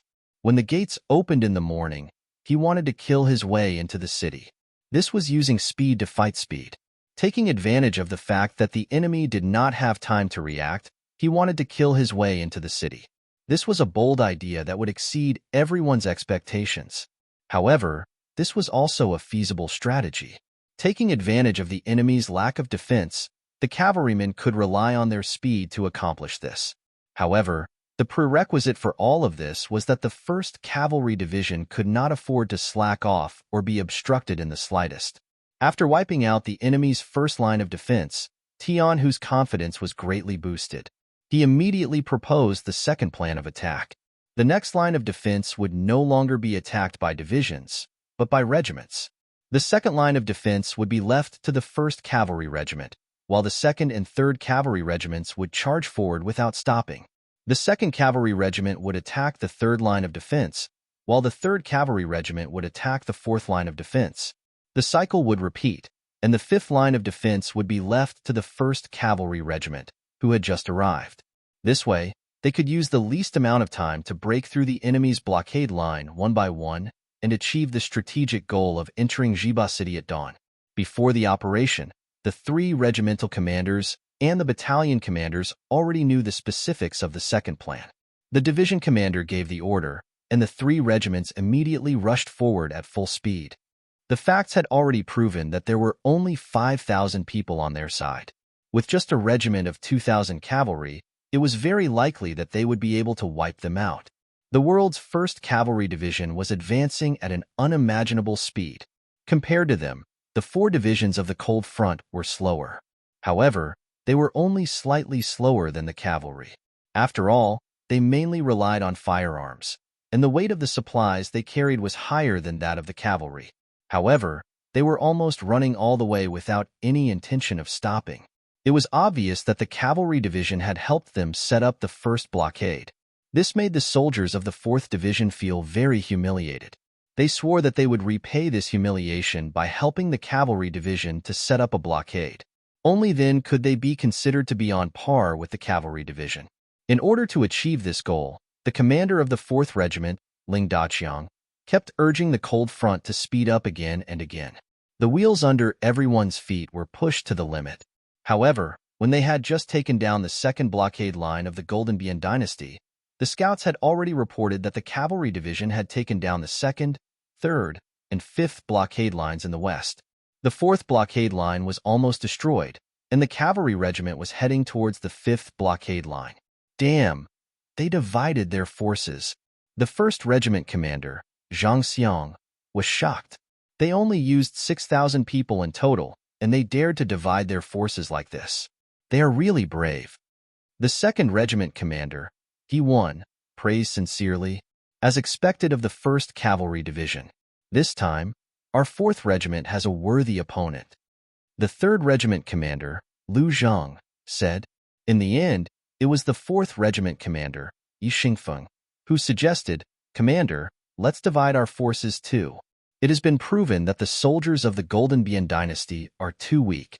We didn't use any firearms at all. We easily broke the 2nd blockade line with our long swords. Yes, divide our forces. We will divide our forces too. Everyone, don't be discouraged. Although our performance in the first battle was not as good as the 1st Cavalry Division, we will definitely get back at them in the future. Because we are the most elite cold front in the world. No one can be stronger than us." Ling Daqiang encouraged the soldiers with his words. However, he didn't notice that he was calling them the 1st Cavalry Division before, but now he was calling them the 1st Cavalry Division. The change in the title alone was enough to show his respect and recognition for the 1st Cavalry Division. Whether it was the 1st Cavalry Division or the 4th Cold Front Division, they were like 2 flying arrows that pierced into the army of the Golden Bian Dynasty. They broke the enemy's defenses again and again with lightning speed. Except for the 1st blockade line, there was a unit on night duty. There were only a few dozen soldiers on duty at the back lines. Facing the world's strongest army, they were defeated before they could even form a counterattack. The front line kept winning, but the 8,000 auxiliary soldiers and 8,000 Laotian soldiers behind suffered. One of them followed the 4th Cold Front Division, while the other followed the 1st Cavalry Division. Wherever they went, there were dead bodies of the enemy. There were not even many wounded soldiers. A large amount of food and weapons were thrown on the ground for the soldiers to pick up. At first, everyone was very excited. However, after passing 2 blockade lines, The scene was still the same when they came to the third one. They were a little numb. Most importantly, they were carrying too many spoils of war on their backs, and they could no longer move. The sixth young master ordered us to put all the spoils together and cover them with the enemy's tents. Wait for the other troops behind to come and collect them. The rest of you continue to move forward and find a way to keep up with the main army. The new order relieved the pressure on the two logistics troops. Except for a small number of troops left behind to guard the spoils, most of the soldiers moved forward lightly, hoping to catch up with the main army. However, reality told them that they couldn't catch up with the main army. They couldn't even see a shadow of the main army. Yang Chenong also set out from Shangding City under the protection of 1,000 guards. The army in front of him won one battle after another, which made him feel good. Whether it was the 4th Cold Front Division or the 1st Cavalry Division, they didn't let him down. Originally, he was worried that 1 to 2 months was too short to destroy the Golden Bian dynasty. Now it seems that he should be worried about the lack of backup troops. There were too many spoils on the battlefield, and they couldn't be transported. Beta Persei, has the city lord of Shangding City mobilized the people? Yang Chendong asked Beta Persei as he rode the White Dragon towards Jiba City. The young master has begun to mobilize. Haha, the young master is amazing. He used money to hire the people and let them be our logistics troops. This way, the spoils can be stored quickly and the people can earn money from it. Let them see the power of our army and form a deterrent force. It's really killing several birds with one stone. Beta Persei flattered with admiration. Since ancient times, fighting on the battlefield has always been the business of the soldiers. When did the people get involved? But only their sixth young master could come up with such a method. In this case, there were 70,000 to 80,000 people in Shangding City. Excluding the children of the elderly, there were also 50,000 adult men and women. In this way, it was equivalent to 50,000 more logistics troops, which would greatly reduce the pressure on the army. And as more and more cities were occupied along the way, there would be a lot of Han people in them. Wouldn't they be able to help the army and earn some money for themselves? This kind of good policy that was beneficial to the army and the people, perhaps only their sixth young master could come up with it. Beta Persei didn't know that Yang Chendong was well aware of the importance of the relationship between the army and the people. He was even more aware that the victory of his era was pushed by the people. With the ready-made experience, he was just using it. With the participation of 50,000 people, a large number of spoils of war were quickly carried back to Shangding City by the people who pulled the carriages. The mercenaries made money by counting the weight of the items they brought back. They could earn as much money as they wanted. Soon, the people tied the spoils of war to their bodies. Those who came late had nothing left to take. Fortunately, the mercenaries then gave the sixth young master's order. There were no more spoils of war from this battle, but there would be more spoils of war if they captured other cities. If the people wanted to make money, they could follow behind the mercenaries, and there would be many more opportunities. In this way, a very spectacular scene was formed. The two main forces of the mercenaries were charging at the front. In the middle were more than 10,000 mercenaries and logisticians. Behind them were tens of thousands of civilians. Many of the tasks that the logisticians were supposed to do were done by them. This saved them a lot of manpower, allowing them to follow behind the main forces faster and obtain everything they needed. Back to the main topic. After the division of the 1st Cavalry Division, the speed of their advance was significantly faster. At dawn, 3 regiments of 6,000 cavalry had already arrived at a valley 5 miles outside of Jiba City. At this moment, the city gate of Jiba City had not yet opened. In one night, they killed nearly 30,000 enemies and broke through 5 blockade lines in a row. Surprisingly, the 1st Cavalry Division did not have a single death, and only a few dozen people were slightly injured. After a simple dressing, they ate and rested, waiting for the city gate to open to kill. Chapter 9:17. The sky was already bright, and the news of the defeat at the front had yet to reach them. Jiba City had already broken through the 4 gates as usual. Some listless gold-rimmed soldiers also walked towards the city gates, preparing for the day's work. Rumble. The earth suddenly trembled, causing the gold-rimmed soldiers who seemed to have not slept enough to look puzzled. Looking up at the sky, It was still clear, and there was no sign of heavy rain. Then where did the thunder come from? Until a soldier inadvertently looked ahead and saw countless black dots in the distance rapidly approaching. He finally couldn't help but shout, "Look! What is that?" After a full 2 breaths of silence, a gold-rimmed soldier was the first to wake up and shouted, "It's the enemy! It's the cavalry! Quick! Close the city gates! Everyone retreat into the city!" It was just that it was too late to think of retreating at this time, as the vanguard, the 1st Cavalry Regiment, Tamu-er, had already brought a group of brothers to the city gates. First, there was a long-range attack with bows and arrows. More than 10 soldiers guarding the north gate were killed by the arrows. The cavalry rushed into Jiba City like a torrent, unstoppable. The 2nd Cavalry Regiment will follow, and the 3rd Cavalry Regiment will be the last. Remember, after entering the city, close the 4 gates and prohibit anyone from entering or leaving. You must not let anyone go. Spread the news. Division Commander Tian Hu rode on his horse and gave the military order. The later the footprints of the 1st Cavalry Division were known to the enemy, the more advantageous it would be for them. Tian Hu knew that their advantage was that they were fast enough, and their charge was fierce enough. For example, the musketeers still needed to stop and aim at the target when charging, but they didn't need to. They only needed to charge continuously and kill the enemy on the way. But they also had their own disadvantages, and that was, once it involved siege warfare, their strength would be greatly restrained. How to take advantage of the enemy's unpreparedness and kill their way into the enemy's city became something that he needed to plan and consider. The cavalry entered the city, and along the way, anyone who blocked the way was cut in half by the cavalry's sword. This kind of charge that disregarded human lives quickly emptied the roads in the city to ensure that the cavalry could quickly run through the city without any restrictions. It was precisely because they were fast enough that the 2,000 defenders in Jiba City had not yet figured out what had happened. Even the soldiers who had asked for help did not have time to leave the city before they were firmly surrounded, and those who resisted were all killed. Occasionally, some commoners who had already left the city would be caught up by the cavalrymen. Those who refused to return to the city would naturally end up dead. 2 hours later, when it was almost noon, the situation in Jiba City was under control. The people stayed at home, and the surrendered soldiers were locked up in the barracks. The management of the entire city fell into the hands of Division Commander Tian Hu. Tell everyone to eat and take the time to rest. We still have to continue our journey. Tian Hu ordered the messenger beside him as he ate the hot dishes prepared by the chefs in the city lord mansion.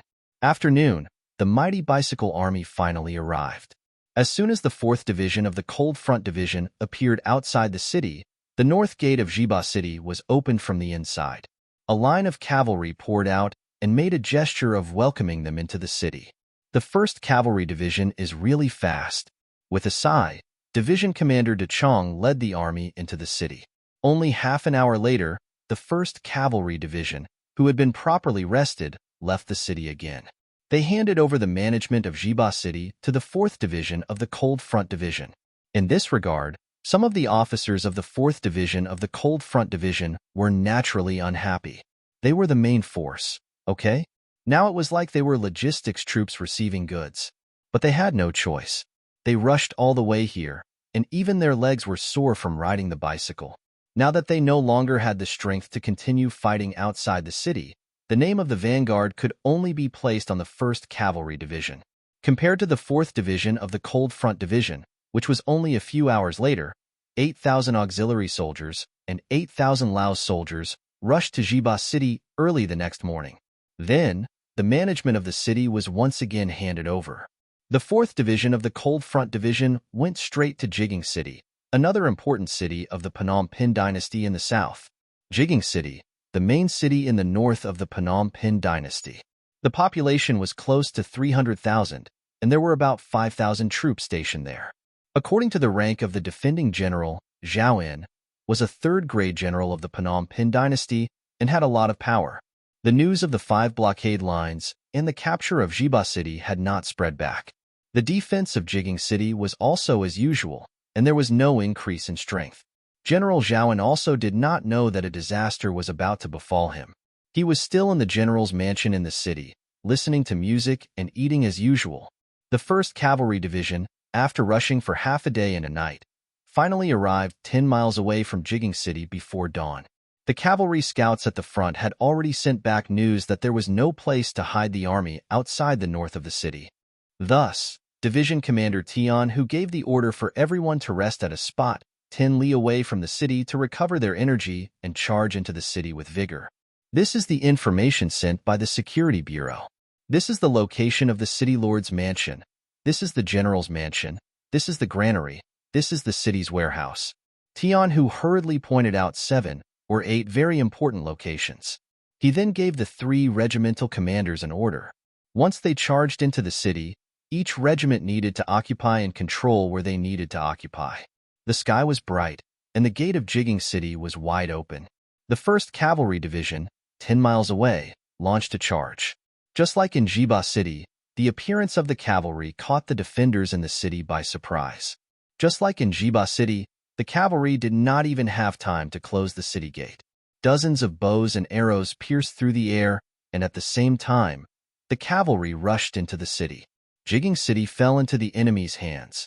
General Zhaoan was killed for resisting, and the governor and a group of city officials were captured alive. The only regret was that the fire in the city was lit, and the news of the battle here spread out. Let it spread out. We can't kill all the way to the capital of the Golden Bian dynasty quietly. Let's wait for the arrival of the 4th Cold Front Division, and the army will rest here. Tian, who did not show an angry look on his face. Since it was a sneak attack, they must be prepared to be discovered. They had occupied 2 cities in 2 days, one of which was an important town, and attacked their cavalry team, which was the least good at sieges. This result already made him very satisfied. In the evening, the 4th Cold Front Division was ready to appear. For a moment, the 2 armies converged in Jigging City. At this moment, when the division commanders and regimental commanders of both sides sat together, there was no contempt in their eyes like before, only admiration. What Tian Hu and the others admired was the tenacity of the 4th Cold Front Division. They relied on their legs to pedal the bicycle all the way, and they were not left behind even after 12 hours, which was half a day. Just this tenacity alone was enough to make people respect them. What Ling Dechong and the others admired was the drive of the 1st Cavalry Division. Along the way, everywhere they went, it was as if there was no one around. Such an army, such a powerful force, made them respect them from the bottom of their hearts. Division Commander Ling, the news has been leaked. It is probably impossible for us to sneak attack again. Next, we will have to rely on you to attack Xuanlong City. Tian, who talked about the battle in front of them. Since it was a siege, of course, the Cold Front Division, which was armed with firearms, would be the main force. Haha, no problem, no problem. Division Commander Tian and the others must be tired from the journey, and the war horses also need to be fed. This battle will depend on the 4th Division's performance, Ling Dechong said with a polite face. In his heart, he felt a sense of exaltation. Along the way, the 1st Cavalry Division had always been ahead of them. This time, they could finally perform well. Okay. Tian, who still had a calm face as he replied. Perhaps he understood Ling Dechong's meaning, or perhaps he didn't. However, they were all members of the mercenary army, and there were some jobs that required cooperation. Ling Dechong laughed and left. Tian, who then said to the soldier beside him, informed the 3 regimental commanders to let them and the soldiers rest well. There will be a big battle soon. The 4th Cold Front Division moved quickly. Perhaps they were eager to show off. On the afternoon of the 2nd day, when the 4 auxiliary battalions in charge of receiving the captives arrived, they handed over the mission of guarding Jigging City. Then, the army left the city and rushed to Xuanlong City, which was 120 miles away. Standing on the city gate tower, Taimu watched the 4th Cold Front Division leave the city. He couldn't help but ask, are we handing over the mission of being the vanguard? Of course not. But for now, rest is the priority. Tian, who shook his head, and then ordered the 3 regimental commanders. The 4th Division of the Cold Front left Orange Well City and used an afternoon to ride to the outskirts of Xuanlong City. Facing the tightly shut city gates, Division Commander Dechong gave the order and the mortars roared, hitting the city walls in the north. A huge hole appeared. A group that had long been prepared at the side sounded the bugle call to charge. 2,000 soldiers rushed out and entered Chuanlong City. The siege was unexpectedly smooth. Ling Dechong, who was standing in the middle of the army, put down his binoculars and shook his head. It seems that the enemy has retreated. This is an undefended city. It could be a trap. A trap? Are you saying that the Gold Border dynasty wants to lure us in and then catch us in a jar? Ewan immediately realized that his analogy was inappropriate. He quickly shut his mouth. It doesn't sound nice, but that should be what it means. Ling Dechong said casually. If that's the case, then we won't enter the city. We'll find a wide area outside the city and wait. Let's see what tricks they have up their sleeves. The 3rd Regiment commander Lu Zheng snorted. Obviously, he looked down on the little tricks that only 3-year-olds would play. Chapter 9:18. Commander Yi, what do you think? Ling Dechong seemed to value Yi Xingfeng a lot, or maybe he was very democratic. In any case, every time he discussed something, he needed everyone to express their opinion. The 4th commander, Yi Xingfeng, narrowed his eyes. We can do as Commander Lu says, but if we do that, the enemy will definitely not attack rashly. If that happens, we will lose a chance to kill the enemy. What do you mean? Are we going to jump into a trap even if we know it's one? Is it just to lure the enemy? 3rd Commander Lu Zheng saw that Yi Xingfeng was going to reject his suggestion, so his voice carried a trace of doubt. If we want to kill more enemies, then we should jump in. The 6th young master has taught us a lesson. Only by eliminating the enemy's strength to the greatest extent can we establish an invincible foundation. I just don't want to miss a chance to kill the enemy. Sigh. It would be great if Under Heaven's Cavalry Division number 1 moved with us. With their cooperation, even if it was a trap, we could easily tear a hole in it. Yi Xingfeng said honestly. He had no intention of targeting Commander Lu Zheng. It was just that in a war, there were differences between the main force and the cooperation. It was normal to have different opinions, but to have grudges because of work was a serious work problem. Long before the battle, Yang Chendong had told them that if they found any grudges between officers of the same rank due to work, the wrongdoer would be severely punished. It was even possible that they would be stripped of their uniform and be expelled from the army. This was just one of Yang Chendong's strategies. It was to prevent disunity between officers. This was because the result of distrust could cause a war to go from victory to defeat. Yi Xingfeng thought of this and didn't want to argue with Lu Zheng. Lu Zheng seemed to have thought of something as well. He didn't argue with Yi Xingfeng and chose to keep quiet. Since he had already expressed his opinion, what to do next would be up to his division commander. Ling Dechong didn't care about the opinions of his subordinates. It was normal to have disagreements at work. Since he was able to take on the role of commander of Lingfeng, there was no problem with his personality. What he was thinking about now was whether he should enter the city or not. Just as Yi Xingfeng had said, once they entered the city, there would naturally be dangers. It was even possible for them to be surrounded. However, if they didn't enter the city, the enemy wouldn't appear. In this way, they wouldn't be able to severely damage the enemy's strength. Once the army enters the city, I don't believe that with the strength of our Cold Front Division, we will be afraid of these gold-edged soldiers. As for the 1st Cavalry Division, they are too tired from being the vanguard. Let them have a good rest in Orange Well City tonight. Ling Daqiang finally made the decision to enter the city. In his view, in front of great strength, all schemes were useless. This time, their 4th Division was going to use their military might and fighting strength to tell the enemy that in front of them, all schemes were like clowns jumping on a beam. They would be useless. The division commander gave the order, and the 2nd, 3rd, and 4th regiments, as well as the division battalions, began to enter Chuanlong City.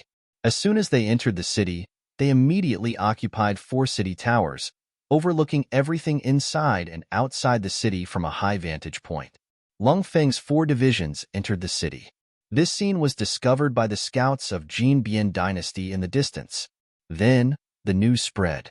Jin Bian army, who had already retreated from Chuanlong City, and reinforcements from Suwing City arrived one after another.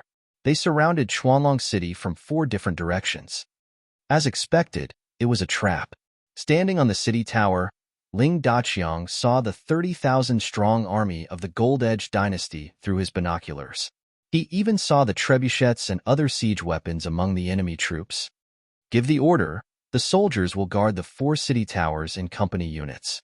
The other soldiers should take the time to rest and wait for dawn to counterattack. Ling Daqiang didn't expect the enemy to surround the city. On the contrary, he became excited because of the enemy's appearance. In his view, this would be a counterattack without any suspense, and the final victory would belong to him. However, there was one thing he didn't expect, which was that there was a tactic called the center blossoming. From the moment the warning fireworks were lit on Jujing City, Chuanlong City was ready to abandon the city after receiving the news. This was originally a high-level secret of the Gold Edge dynasty's military. Even the Security Bureau didn't know about it. That was, once the city couldn't be defended, they would abandon it and use the center blossoming to inflict heavy damage on the enemy troops. Then, they would win the war. To put it bluntly, they would give up the city first and wait for the enemy to enter the city. Then, they would set the city on fire at the right time to interfere with the enemy's arrangement in the city. Then, they would work together to eliminate the enemy. And now, they were using this method. Taking advantage of the fact that the sky had already darkened by the time the 4 Cold Front Division entered the city, they were unable to carefully investigate the situation within the city. Thus, they were preparing to set Chuanlong City on fire. Of course, the Cold Front Division were not to be trifled with. There was one rule in their training. When they entered a city, the first thing they had to do was to clear all the possible dangers in the city. In fact, they did this, but the direction was a little wrong. They mainly cleared out the mayor's residence in the city. They didn't search the general's residence, the granary, the storehouse, and other important places where the people gathered. After all, there were too many places like this, and it was far from being clear in a short time. Moreover, the Cold Front Division had the 95 style. If someone confronted them face to face, they wouldn't be afraid of anyone or any army. 10 miles north of Chuanlong City, 30,000 Gold Edge dynasty troops were gathered here. The leader was one of the generals of the Gold Edge dynasty, Hamo. He was originally a general sent by the dynasty to guard Suwing City. This time, after hearing about the incident in Jujing City, he mobilized 10,000 guards in Suwing City. In addition, the guards in some nearby cities gathered together with the soldiers who escaped from Chuanlong City. In a very short time, they set up such a pocket and waited for the mercenaries to enter. After the scouts in front of him sent news that the mercenaries had blasted open the north gate of Chuanlong City, he became very nervous. He even regretted not leaving a few thousand people to guard the city. At least, he could create a false impression for the mercenaries that Chuanlong City was not intentionally given up by him, but was taken by force. This way, the other party could enter the city and trick them. Hamo prayed in his heart that the mercenaries must enter the city. Otherwise, all his preparations would be in vain. Not only that, he might even be accused of giving up on Chuanlong City and retreating without a fight. Amidst his nervousness, time seemed to pass very slowly. When the scouts sent news that the mercenaries had all entered the city, and there were nearly 10,000 of them, Hamo's anxious heart slowly relaxed. Nearly 10,000 enemies were now surrounded by him. With 3 times the number of soldiers and the support of the people in the city, Hamo seemed to see a golden path in front of him. What were mercenaries? Even General Dagon and General Hun Sen had been defeated by such a powerful enemy. If he defeated them, wouldn't that prove that he was more powerful than these 2 generals? At that time, everyone would think highly of him. At that time, wouldn't glory, splendor, and wealth be within reach? Excited, Hamo began to mobilize his troops. Of the 30,000 soldiers under him, 20,000 were sent out, 5,000 to each gate. He wanted to teach the mercenaries a lesson. The outside of Chuanlong City was completely surrounded. Inside the city, Ling Daqiang did not panic in the slightest. At this moment, he was only waiting for the enemy to take the initiative to attack. Then, he would let the enemy know that in the face of great power, this so-called siege was a joke. Just as Ling Daqiang was waiting for the other party to attack, he suddenly felt the surrounding temperature rise. Then, a huge fire shone on his face, and his expression turned ugly in an instant. Reporting to Division Commander, many places in the city have been set ablaze, and the fire is spreading rapidly. The four commanders ask for instructions. What should we do? Reporting to division commander, the fire has spread everywhere, and it is impossible to extinguish it. Moreover, it seems to be surrounding our army. The four commanders ask for instructions. Should we break out of the city? Reporting to division commander, we must retreat. The fire is about to reach you. Please leave with us. News after news was sent to Ling Daqiang, and he finally figured out what the Phnom Penh army was planning. He thought that he had been very careful, but he did not expect the enemy to be so crazy. The fire started in the residential area first, and many people in the city would be buried with it. Really ruthless. Ling Daqiang sighed and sighed. In order to win, the Phnom Penh army treated the lives of the people like grass. He shook his head and issued a military order, ordering all the troops to withdraw from the north gate. After issuing the order, Ling Daqiang staggered and almost fell to the ground. Forcibly leaving the city in the middle of the night was not a wise move. Although the four divisions of the Cold Front were well trained, and there should be no chaos in the army, it was inevitable that they would suffer losses in a hurry. Ling Daqiang, who was supported by the guards, was now thinking of reducing the losses as much as possible. If the four divisions were seriously injured because of this, he was afraid that he would not have the face to see the sixth young master and his other comrades. The fire was burning in Chuanlong City, and it was clearly visible from far away. In the middle of the Phnom Penh army, General Hamo laughed. He did not dare to expect that the 30,000 troops could eliminate nearly 10,000 mercenaries, but as long as they could seriously injure them and force them to retreat, it would be a great achievement. Chapter 9:19. The golden path was right in front of him, and it was only a matter of time before he was made a marquis. At this moment, Hamo felt that the air was so fresh and life was so beautiful. However, all of this quickly disappeared. A group of cavalrymen had entered the battlefield at some point in time and were heading straight for the side of his army. Kill. Don't leave a single one alive. Tian, who rode on his horse and waved his two swords as he killed his way into the middle of the Phnom Penh army. One by one, the unprepared Phnom Penh soldiers were cut down under their horses. The sudden appearance of the 1st Cavalry Division was completely out of Hamo's expectations. Faced with this sudden attack, the Central Army did not even last half an hour before collapsing. Even more people were scared out of their wits in the face of this murderous god from hell. They did not even have the courage to fight and turned to flee. More and more deserters appeared, and Hubo led the 2nd Regiment to attack from the left flank. Wherever they went, it was like hell on earth, and those who stood in their way were either dead or heavily injured. Their sharp sabers beheaded enemy after enemy, and the morale of the Phnom Penh army was completely crushed. Seeing the heads of the soldiers sent flying in just a few moments, Hamo was also scared out of his wits. He abandoned his army and fled under the protection of some of his personal guards. There's an enemy cavalry unit over there. Chase after them. Hubo led the charge, and after killing a dozen enemies, he saw Hamo fleeing and immediately led the 3rd Regiment to chase after him.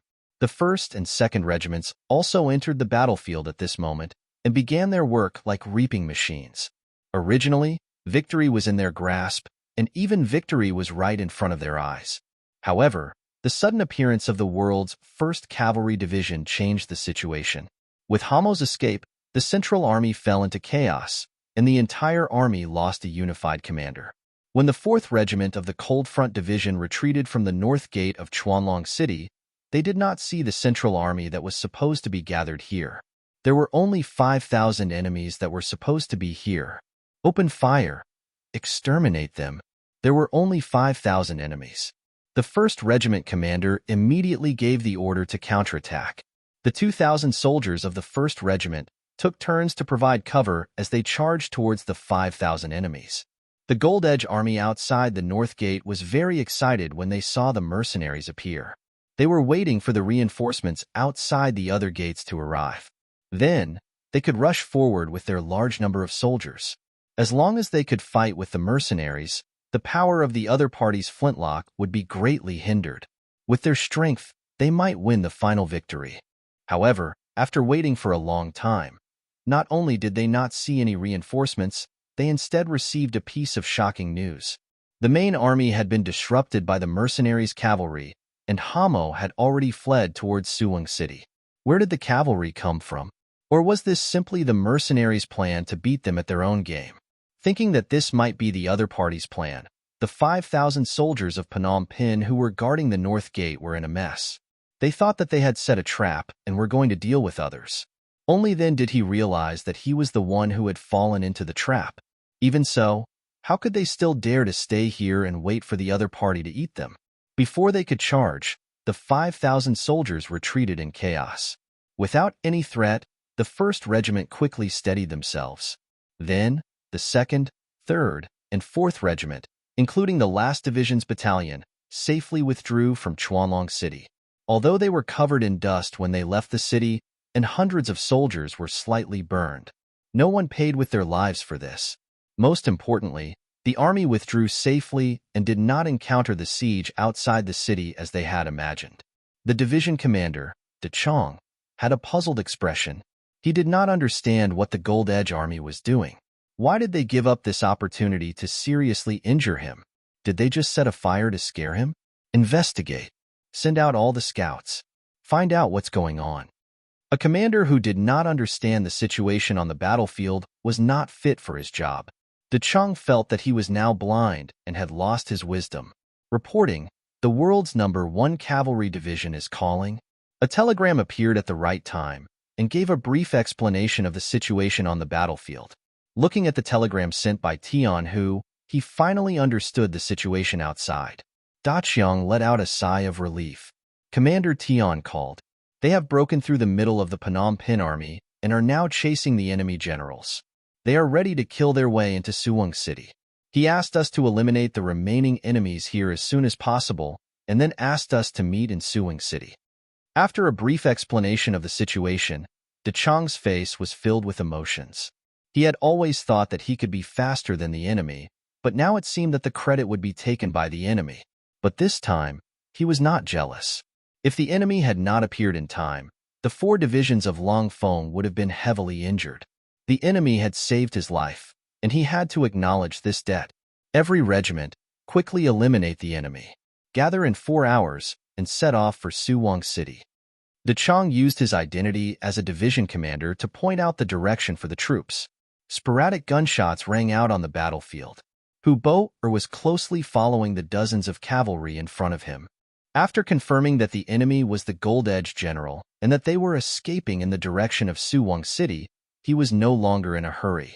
He had the soldiers follow behind at a distance of 1 li, neither fast nor slow. Every cavalry member of the 1st Cavalry Division had brought 2 groups of war horses with them.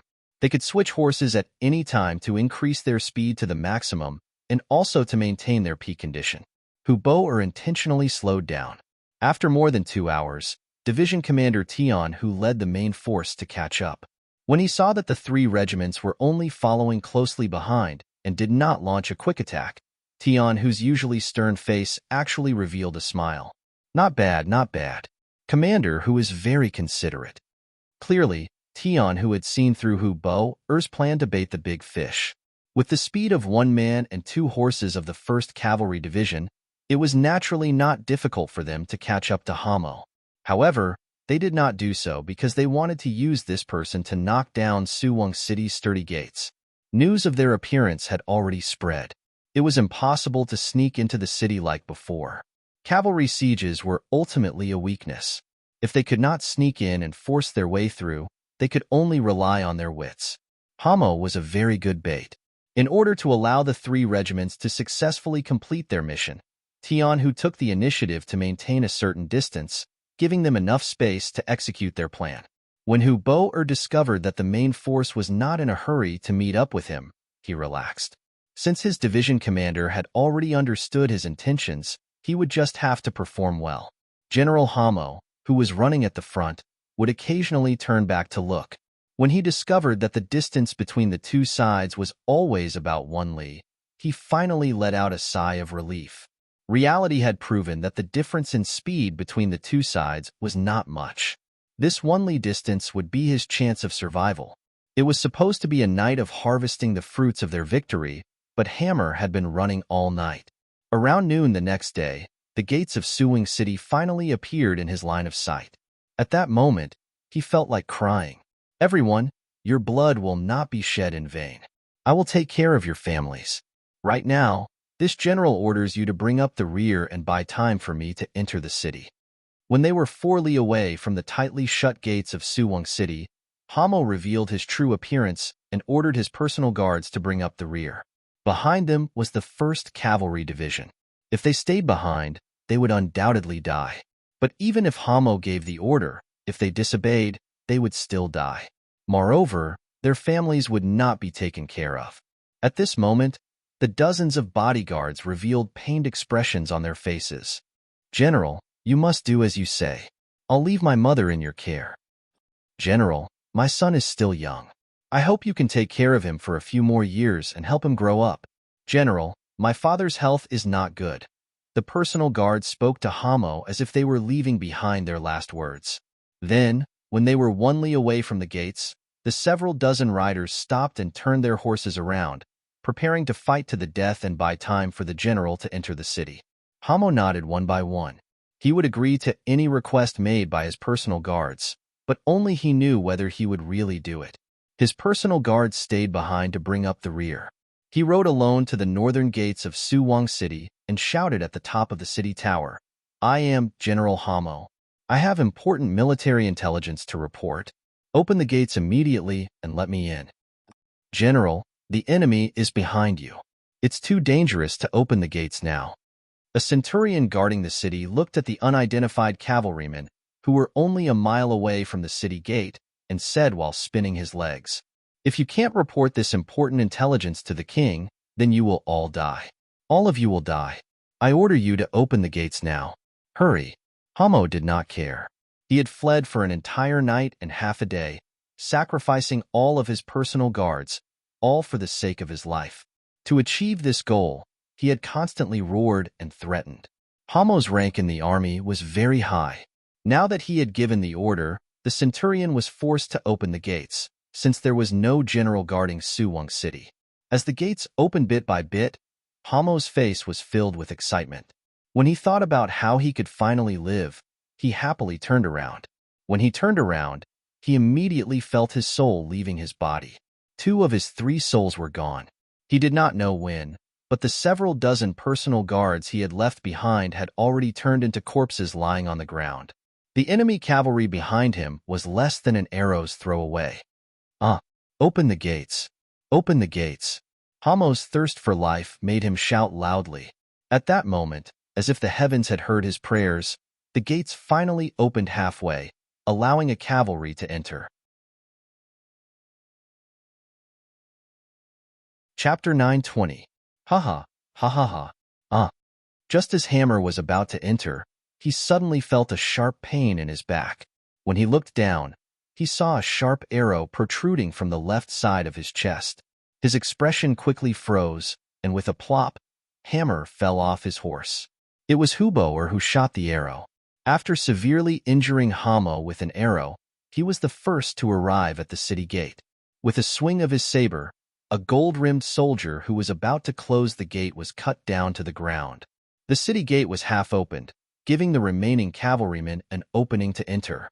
They were like great white sharks that had smelled blood and took the opportunity to enter. "Men, tie this man up."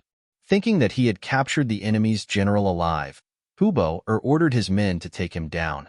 Then, he and the others pushed the half-open gate open completely. At this moment, Tian Hu arrived with the 1st and 2nd regiments. The army successfully entered the city. The bravery of the cavalry was not something the gilded border soldiers could resist. With the speed of the war horses, the front of the gate was soon littered with corpses. The mercenaries had entered the city. As soon as the news spread, the gilded border soldiers at the other gates fled madly. At this moment, they only wished their parents had given them 2 more legs. The officials of the Gilded Border dynasty who were in charge of the defense of Suwing City all fled when they heard that the mercenaries had suddenly entered the city. Some even left their families behind, hoping to escape with their lives. No one would have thought that a strategic location like Suwing City, the gateway to the capital of the Gilded Border dynasty, would be given up just like that. There was not even a decent resistance. As it turned out, the speed of the 1st Cavalry Division's attack exceeded everyone's expectations. Tian, who entered the city and quickly took over the 4 gates, as well as the granaries and storehouses. They did not act rashly. There were tens of thousands of soldiers and hundreds of thousands of civilians in the city. They only had 6,000 people. If something unexpected happened, the weakness of their forces would be exposed. It might even lead to a strong counterattack. Guard the 4 gates and the important places. Don't worry about the other places. Just let them do whatever they want. The commander gave the order, and the cavalry naturally followed it. As a result, the people in the city were the ones who suffered.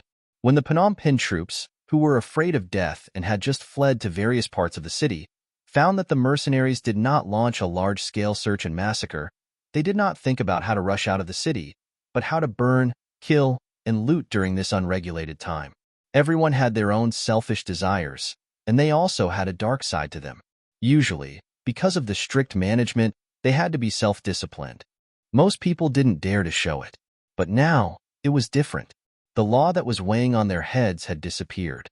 They didn't even see a single person in charge. They had become completely free people and could do whatever they wanted.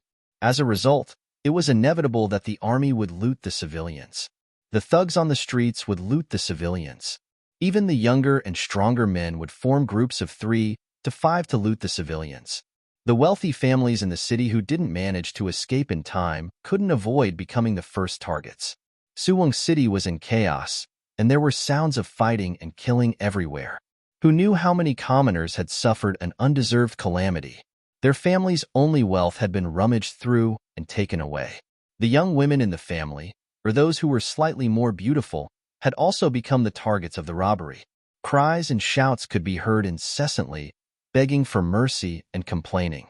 On the streets, one could often see groups of robbers running back and forth. Sometimes, they would even engage in internal strife due to the uneven distribution of the spoils. The sounds of swords clashing were also incessant. Standing on top of the 4 city towers, one could roughly see what was happening in the city center. Tian, who called the 3 commanders to inquire about the situation. But when it came to the civil strife in the city, no one mentioned it. This kind of internal strife was beneficial to the mercenaries. More importantly, after this internal strife, the people here hated the bandits far more than they hated them. Moreover, the mercenaries could enter in the name of suppressing the bandits and take the wealth that originally belonged to the people from the bandits openly. They didn't have to worry about being criticized by others or being pressured by public opinion. Half a day later, the 4th Division of the Long Fong Army entered Suwon City. A day later, the first batch of 4 battalions of auxiliary soldiers entered the city. 2 days later, Yang Chendong arrived in Suwon City under the protection of 1,000 guards. Along with him were 10 battalions of auxiliary soldiers and 5,000 Lao army soldiers. Their strength continued to grow. After 4 days of looting, Suwon City was in chaos. On the streets, there were women and old people who had been killed, as well as men who had killed each other. The doors of some houses were wide open, indicating that they had experienced an inhumane robbery and that their houses had nothing on them. It's time to end this. Pass the order down, reel in the net. Anyone who resists, kill. Yang Chendong stood on top of the southern city tower, looking at the burning Suwon City, and said with a hint of anger. This scene was not out of Yang Chendong's expectations. Perhaps this was part of human nature. Before the war, Yang Chendong had thought of all sorts of possibilities. He even thought that after this battle, the Kim Bien dynasty would suffer heavy losses. But this was war, a game where either you die or I live. There was a saying that mercy to the enemy was cruelty to oneself. Since Yang Chendong already knew about the story of the farmer and the snake, he would not let it happen again. Otherwise, in the near future, the ones who would die would be the Han people. As the saying goes, if I don't go to hell, who will? For the sake of the Han people, for the sake of dignity, for the sake of the future generations, some sacrifices were necessary. It was like a person eating a bun. Not only could he eat meat, but he could also eat noodles. War was the same. The army of the enemy forces must be destroyed, and the people of the enemy forces must also be affected. This was inevitable. I hope the world can be peaceful in the future. After today's battle, Yang Chendong didn't dare to hope that there would be no more wars in this world, but at the very least, it could last for a few more years. It could give the people more time to live in peace and a better environment. It could also let them know that life was actually very beautiful. Send a message to Yunk and ask him to persuade the Kim Bien royal family to surrender. If there is no news after 2 days, we will launch a new round of attacks. The attack was so smooth, especially the excellent performance of the 1st Cavalry Division, which was somewhat beyond Yang Chendong's expectations. Now it was time to force the other party to surrender. Kim Bien City, the capital of the Kim Bien dynasty. The news of the mercenary army's invasion and the capture of Jiba, Orangewell, Chuanlong, and Suing cities spread throughout Kim Bien City. For a time, the people were in a panic, and the social order began to be chaotic. More than a year ago, the Kim Bien dynasty had experienced such a war. But fortunately, the foundation was good. Although some aspects of work had not been fully restored after the war, at least the lives of the people were still guaranteed. And this time, the scale of the army was obviously larger than the previous one. The experienced merchants in the city immediately began to hoard goods. For a time, the price of rice in Kim Bien had become so expensive that the people at the bottom had no food to eat. Even the ordinary people were facing the possibility of starvation at any time. The regime of the Kim Bien dynasty was still there, so it was naturally impossible for there to be civil strife like in Suing City. However, there was already chaos on the streets. For this reason, the city guards were dispatched twice to arrest some people. But this was just a temporary solution. When the people had no food to eat, even if they knew that they would be beheaded, they would still rebel. In the palace, King Boromir was sitting high, discussing countermeasures with his ministers.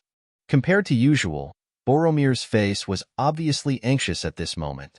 This time, the mercenaries had gone to war without declaring war. Not only did it violate the rules, but it also caught him off guard. Based on the battle reports, the mercenaries had sent out very elite troops. It was not like the intelligence report said that they used the local army like Laos. What are you doing? What are you doing? Drag them out and behead them in public. As soon as the meeting began, Boromir did not hide the anger in his heart. The first person to be executed was the official in charge of the intelligence department.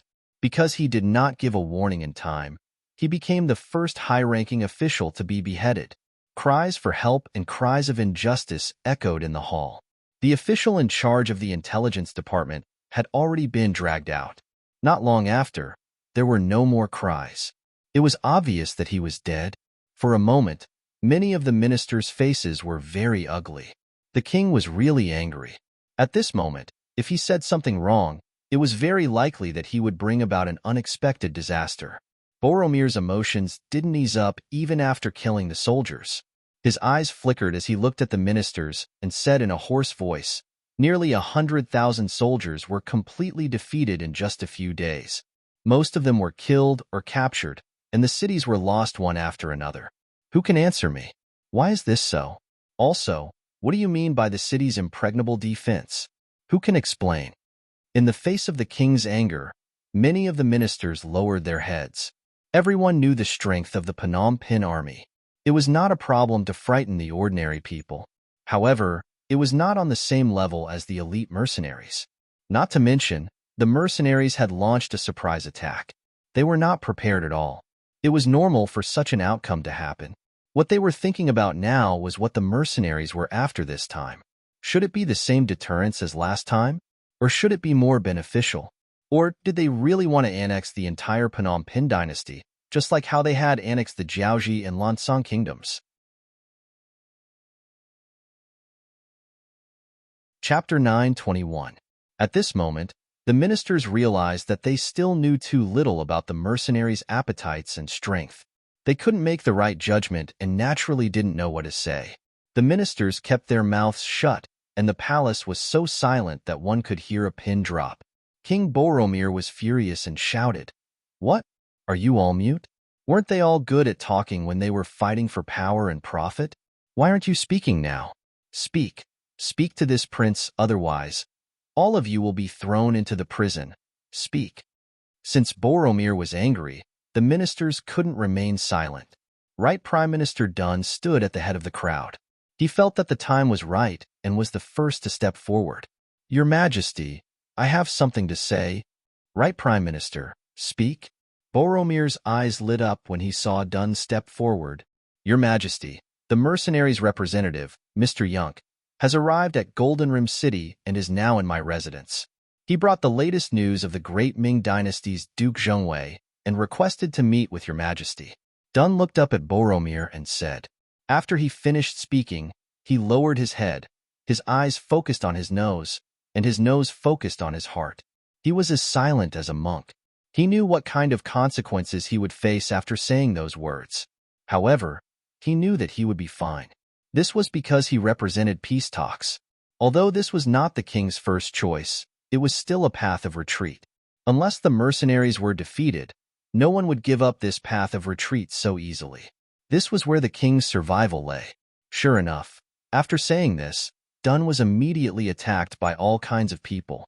What traitor? What traitor? What spy? All sorts of accusations were thrown at him. At this moment, the officials were furious. It was as if anyone who did not open their mouths to scold Dwayne might be Dwayne's accomplice. Among them, Left Prime Minister Ding Dingwei was the most enthusiastic. The last time the mercenaries came, he suffered a lot because he misjudged the situation. Fortunately, he was experienced enough and had the king's trust, so he was able to retain his position. However, since then, he was obviously at a disadvantage when fighting with the right prime minister. After becoming the minister of the left, Ding Dingwei's wisdom was needless to say. He quickly went into hiding and waited for an opportunity to counterattack.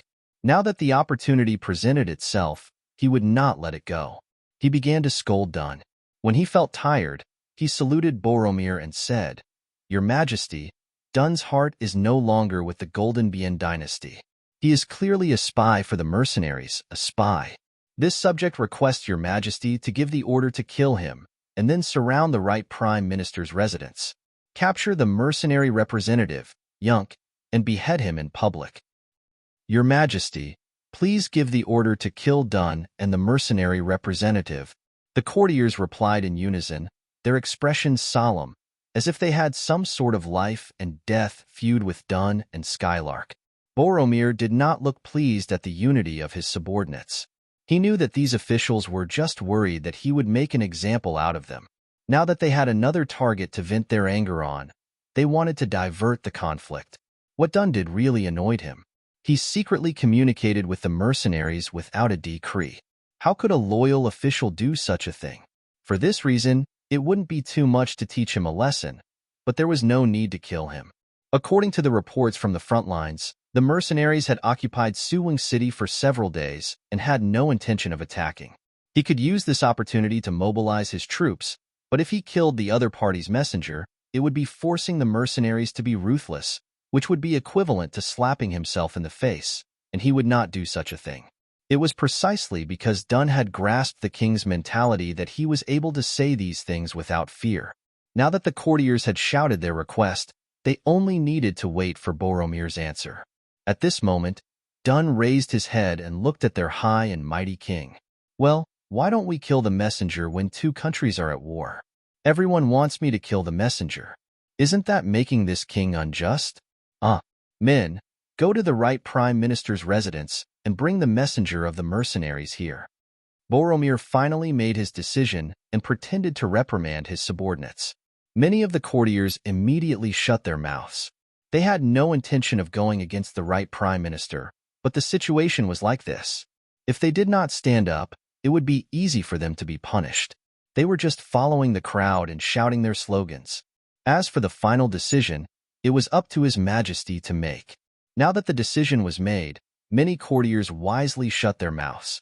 Only the left prime minister, Ding Dingwei, continued to shout, "Your Majesty, we can meet the messenger, but Dun is indeed suspected of being in cahoots with foreign countries. He must be severely punished. Otherwise, if everyone follows suit, wouldn't the country be in chaos?" "All right, left prime minister, this king understands everything. Let's talk about it after we meet the messenger." Boromir interrupted Ding Dingwei's request. He really wanted to figure out the purpose of this mercenary group and before he had an answer, he wouldn't act rashly. The hall became quiet again. After about half an hour, the sound of footsteps finally came from outside the hall. The king's guards appeared, and behind them was a middle-aged man in Han Chinese clothes. His face was calm, and his eyes were spirited. He walked forward step by step and stood between the two rows of officials. Courtier Yunk greets your majesty and sends his greetings. You don't have to be so courteous. Boromir suppressed his anger and appeared very calm. After all, he was the king of a country. He could not lose his composure so easily. Thank you, your majesty. Skylark, who had no intention of greeting Boromir, immediately raised her head and smiled at Boromir. At this moment, Boromir also looked at the other party's face. After 2 breaths of time, Boromir was the first to feel uncomfortable. He gently tilted his head to the side and said, this time, the Duke of Loyalty didn't even give a greeting before dispatching his troops. He killed 100,000 soldiers and nearly 1,000,000 civilians. He robbed my city and plundered my wealth. This kind of bandit behavior is shameful. Does the envoy have any explanation for this? Your Majesty is wrong. The Duke of Loyalty sent his troops to the south because you tore up the friendly trade agreement. You stationed your troops at the border and blocked the trade route. We were only passive and took the initiative to strike first. Yunk was already prepared for this, so he did not hesitate to answer. Passive and took the initiative to strike first? Haha, what a joke. Boromir looked up to the sky and laughed to express the anger in his heart. This was simply unreasonable, but he also knew that he was now the weaker party, and there was no point in continuing to argue. In Suing City, 300 miles away from Golden Rim City, the mercenaries might be ready to go. Now was not the time to reason, but to find out what the other party's purpose was. Soon after, Boromir stopped laughing. When he looked at Skylark, he regained his composure. Emissary, why don't you tell me what your Duke of Loyalty wants? Okay, Yunk replied. He then raised his head and said in an incomparably serious tone, the Duke of Loyalty said that the Golden Rim dynasty has gone back on its words, and there is no need for it to exist. Now, the only way out is to surrender. The Duke of Loyalty can guarantee everyone's safety. He can even protect part of everyone's personal wealth. Shut up, bastard. Left Prime Minister Ding Dingwei finally couldn't help but reprimand him. He raised his right hand and pointed at Yunk, saying, your Duke of Loyalty wants to annex my Golden Rim dynasty. He needs to have the strength and appetite to do so. Haha, you must be the left Prime Minister. You will soon know if the Duke of Loyalty has such an appetite.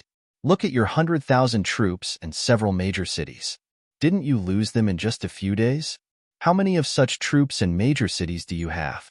How many times can you withstand the attacks of the mercenaries? By the way, there is one thing I forgot to tell everyone. The Duke of Loyalty has already given an order. He will give you 2 days to surrender. Otherwise, you will know what it means to be under the pressure of a large army and what it means to be in despair. Shut up. Seeing Yunk boasting so shamelessly at this time, Ding Dingwei roared angrily. He then turned to Boromir and said, your Majesty, this person was disrespectful to you in the hall. I would like to ask you to punish him for disrespect and behead him in public. Ding Dingwei wanted to kill Yun Ke, but the person who was about to be killed had a calm expression on his face. It was as if he did not hear those words. His face was still incomparably calm, as if what they were talking about had nothing to do with him.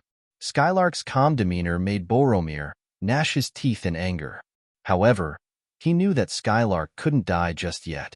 Just as Right Prime Minister Duin had thought, this would be a way out for him. Unless he could gain the upper hand, he couldn't casually kill the messenger sent by the Duke of Loyalty. That would create a life and death feud. On the contrary, not only could he not kill Yunk, but he also had to protect him. At least before the overall situation was settled, nothing could happen to this person. The Right Prime Minister is suspected of colluding with a foreign country. However, due to insufficient evidence, he is now relieved of all his duties. Go home and wait for orders. Messenger, please stay in the mansion with the Right Prime Minister. This king will consider your request. Sure enough, there was no killing, only house arrest. This result was within the expectations of many people.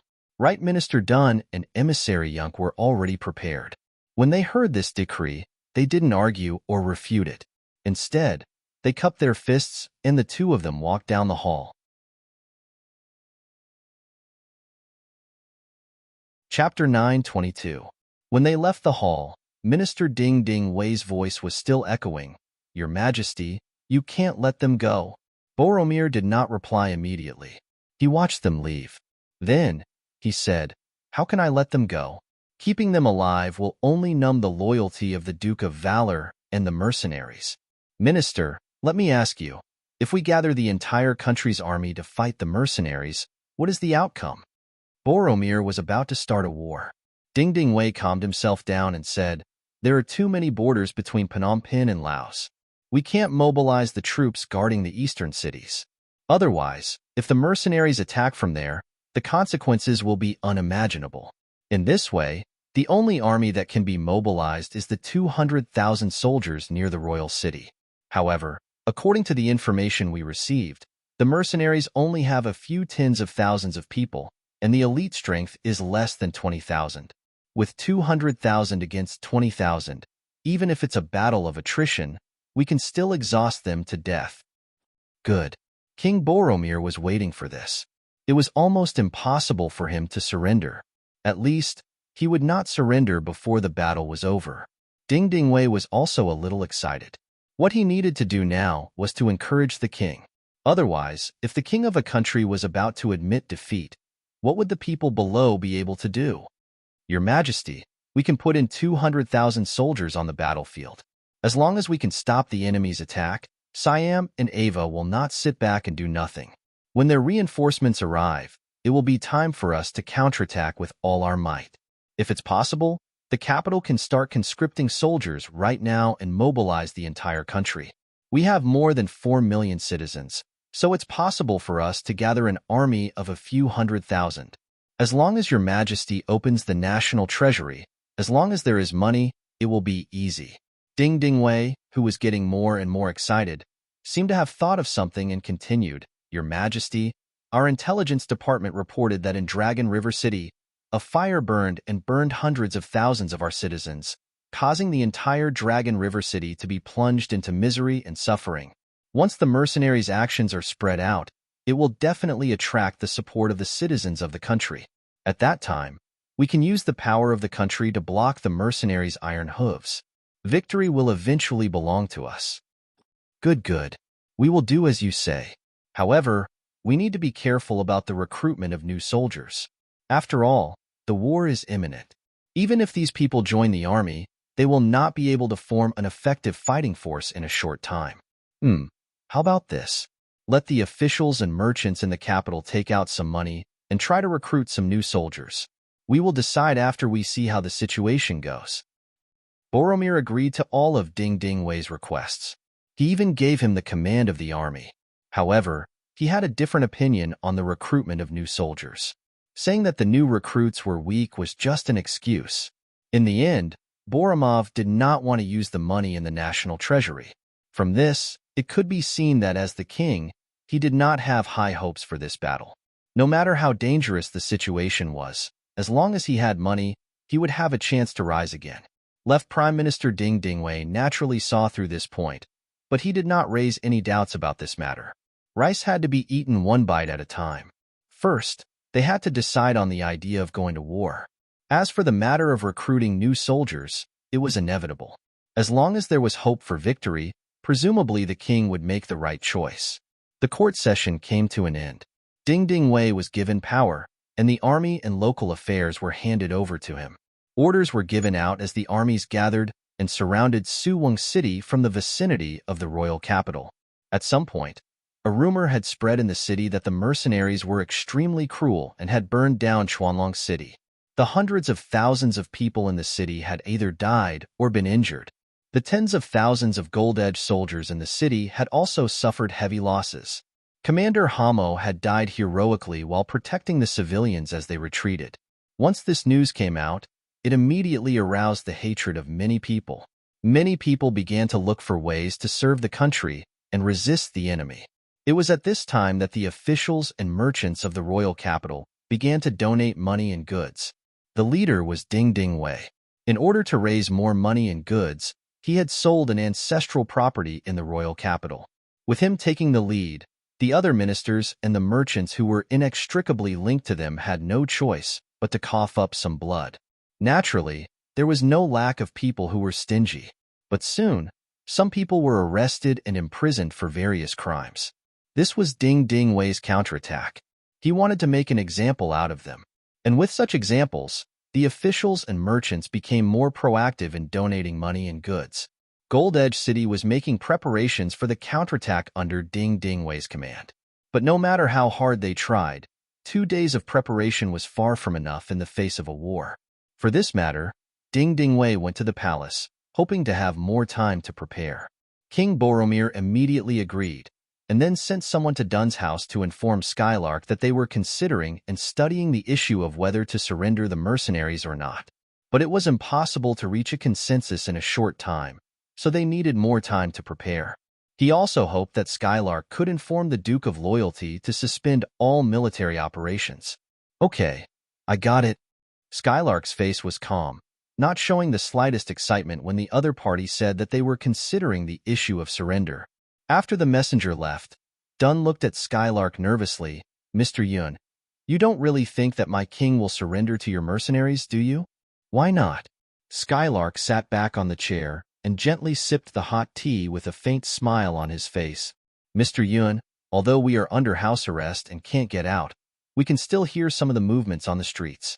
Now that the entire King's City is preparing to fight against the mercenaries, this is clearly the sign of a great war. The so-called surrender is just a temporary measure to buy time, Dwayne said with a tense expression.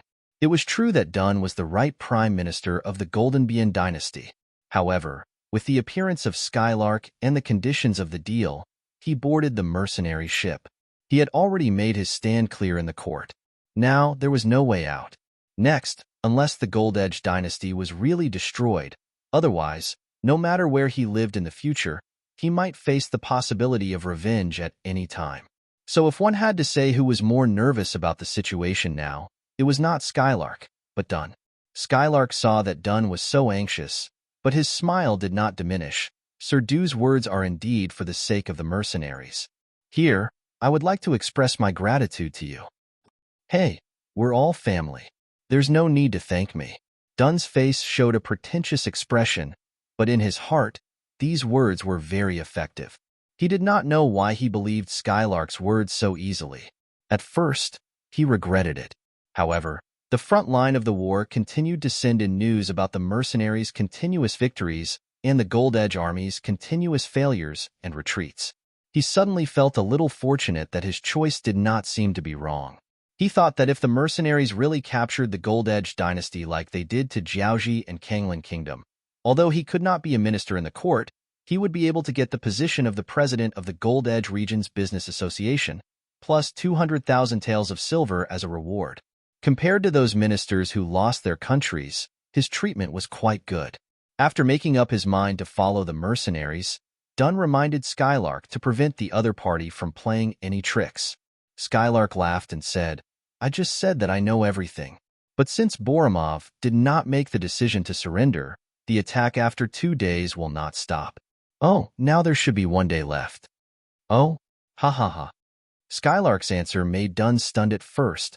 Then he laughed. Yes, knowing did not mean that he would agree. It was just an attitude of returning the news. It seemed that this time the mercenaries would not stop until they had swallowed the Gold Edge dynasty. At this moment, Dun's worries disappeared. Unaware of the problem in Skylark's answer, Boromir sent someone to inform the left Prime Minister Ding Ding Wei after hearing the reply of the minister who sent the right Prime Minister back.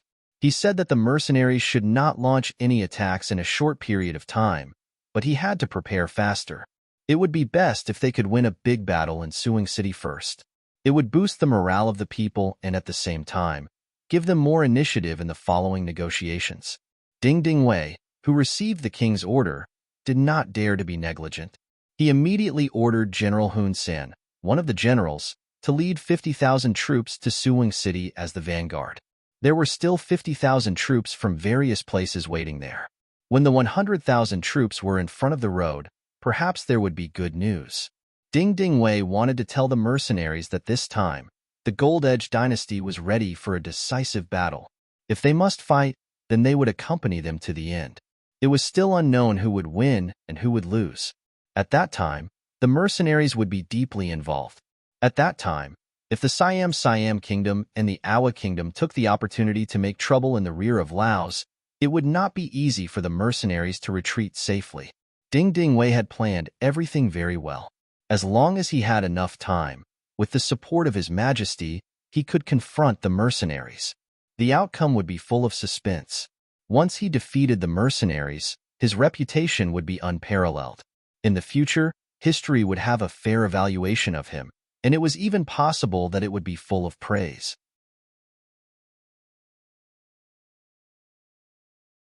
Chapter 9:23. However, all of this changed with the arrival of a piece of news on the next day. At dusk on the second day, a piece of news that no one in Goldenrim City expected was heard. Just this morning, the mercenary ships suddenly fired cannons at the southern port of the Goldenrim dynasty. Under the bombardment, the defenses of the port were completely destroyed. Half an hour later, the mercenaries began to disembark and occupied the entire port. The Goldenrim dynasty's navy general, Bamboo, was killed in battle.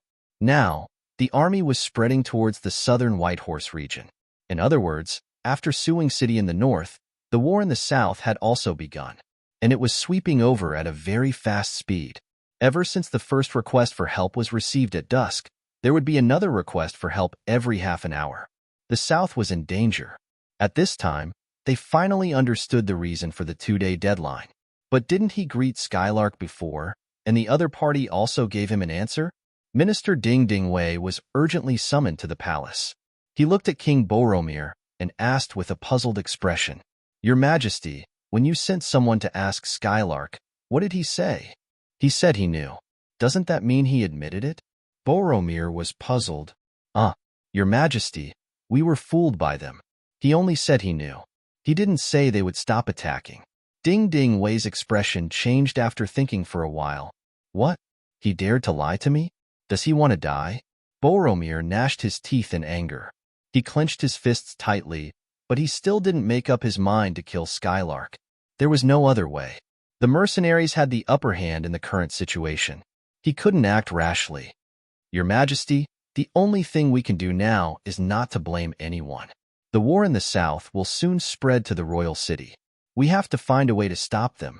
Why don't we open the treasury and recruit new soldiers?" Ding Ding Wei once again wanted to open the treasury. Boromir wanted to nod at this moment, but he thought that there was still a way. He shook his head and said, "We have to recruit new soldiers, but I'm afraid it's too late.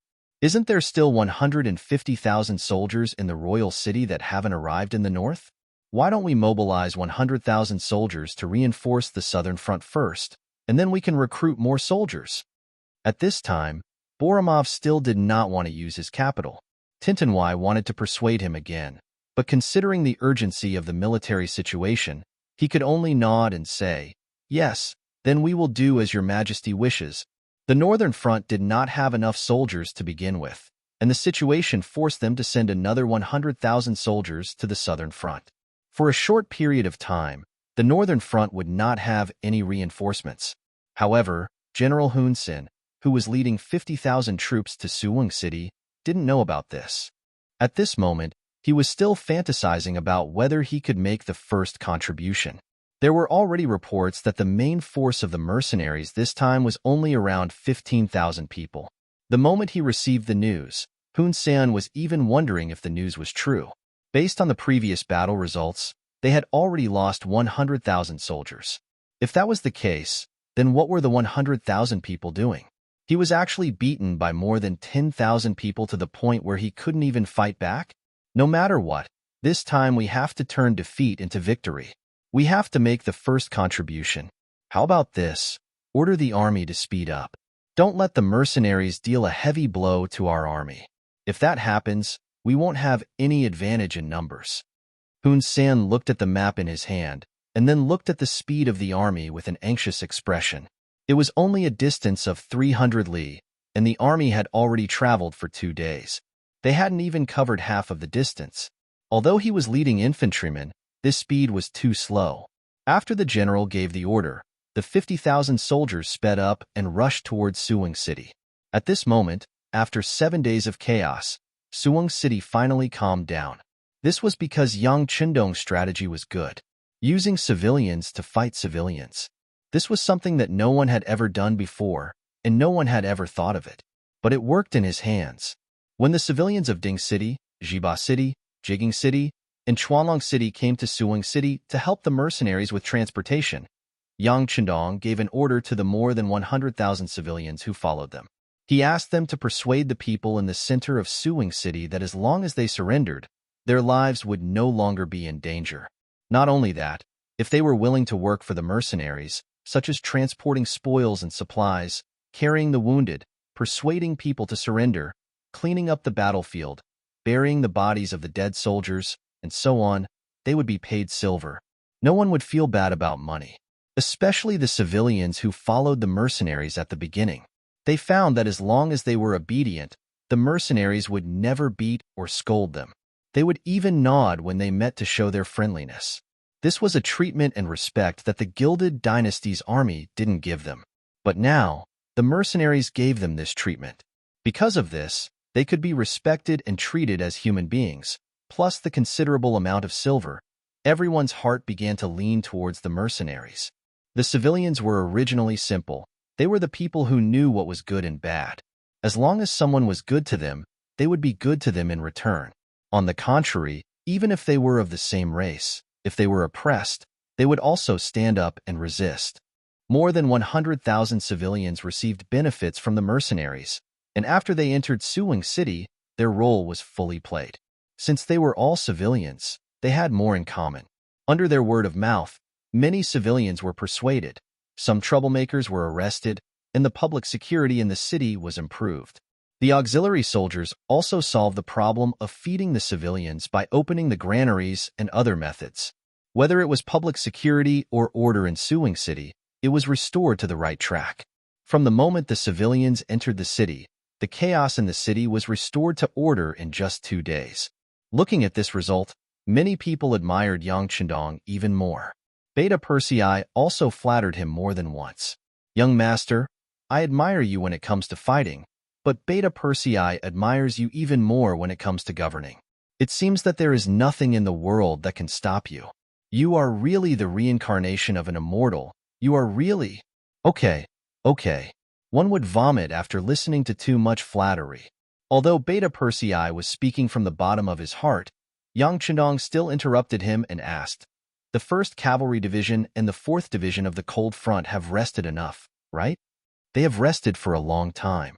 These days, they didn't have to worry about the things in the city. They were just resting." "Haha, young master, Division Commander Tian and Division Commander Ling have come to you several times and asked to fight." Beta Persei chuckled. "Then, young master, I will give them a chance now. Tell them that there are 50,000 enemies outside the city. How to deal with them will be up to the 2 division commanders. This young master will not participate." Yang Chindong nodded. Previously, they had conquered several cities and defeated more than 100,000 enemies. It was easy to say, but in fact, it was just a matter of speed against speed. So many soldiers didn't get a good rest. Taking advantage of the chaos in Suwon City, he gave the 2 divisions enough time to rest. Now that the blade was almost sharpened, it was time to unsheath it. After Yang Chindong gave the order, the 4th Division of the Cold Front and the 1st Cavalry Division left the city after dinner. It was obvious that they were going to launch a night attack again. Due to a lack of nutrition, the ancient armies often suffered from night blindness. This caused them to be at a disadvantage when marching or fighting at night. However, the mercenaries were different. Their nutrition was always balanced. With Crimson City as their base, they didn't lack money. Not only did they not suffer from night blindness, but because of their frequent night training, they were extremely proficient in night battles. So that night, the 2 divisions, which added up to less than 15,000 people, launched a fierce counterattack against the Golden Edge Army stationed 10 miles in front of Suwon City. When the sound of guns and cannons rang out, the 50,000 unprepared Golden Edge Army was hit hard. Although they had sent out night guards, in front of the fierce attack of the 2 elite divisions, they could not withstand a single blow. The 50,000 soldiers were defeated separately. When the next day dawned, the ground was full of their corpses, as well as all kinds of weapons and provisions thrown everywhere. It was time to use the common people again. With the addition of the 300,000 people in Suwing City, more than 400,000 people rushed out and the battlefield was quickly cleaned up. Those who were slow even left the city empty-handed and returned empty-handed. This was the power of the common people. As long as they were serious and willing to work hard, there was nothing they couldn't do. 50,000 enemies were either killed or captured within a short period of time, and only about 5,000 managed to escape. 90% of them were chased down by the two main divisions early in the morning. In the end, less than 500 of them managed to escape. It was these people who escaped that bumped into General Hun Sen's army that was rushing to Suwing City, and then the news of the front line's defeat spread. The originally valiant and high-spirited Golden Edge Army's morale was suddenly hit hard. The army had no choice but to stop 100 miles away from Suwing City. In the main tent, Hun Sen was interrogating the deserters, and then his roar came from the main tent. What? You're saying that 50,000 soldiers were wiped out in one night? And they chased you all the way without any intention of stopping?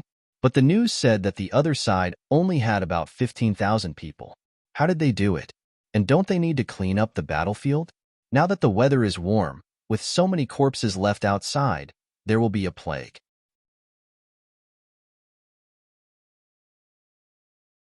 Chapter 9:24. It was no wonder that Hun Sen did not believe them. 10,000 men could defeat 50,000 men, but what were they going to do next? The battlefield was too close to Suwing City. If there were any diseases, the mercenaries would be the first to suffer. The enemy should know this, so why did they still chase after them? Did they not want to live anymore? If these deserters said that the mercenaries were only chasing after them, he might believe them. However, if they said that the entire army was chasing after them, it would not make sense. Since they were elites, they should know the importance of cleaning up the battlefield. It seemed that these deserters were not trustworthy. Just say that they are deserters and are afraid of death. Drag them out and kill them. Hun Sen waved his hand to his deputy. The situation at the front was unclear, and it was hard to say if they had really lost the battle. However, what he needed to do now was to stabilize the morale of his troops. Otherwise, how could they fight the next battle? These 100 deserters were now very regretful. They didn't die under the fierce attack of the mercenaries and didn't surrender. However, they never thought that they would die in the hands of their own people. If they knew this would happen, they would have surrendered to the mercenaries. General, what do we do next? Do we continue to advance? The generals at the side asked. It's already dark. Let's rest for the night. Send more scouts so that they could figure out what was going on ahead. Also, let's sleep with one eye open. Hun Sen thought for a moment before giving the order.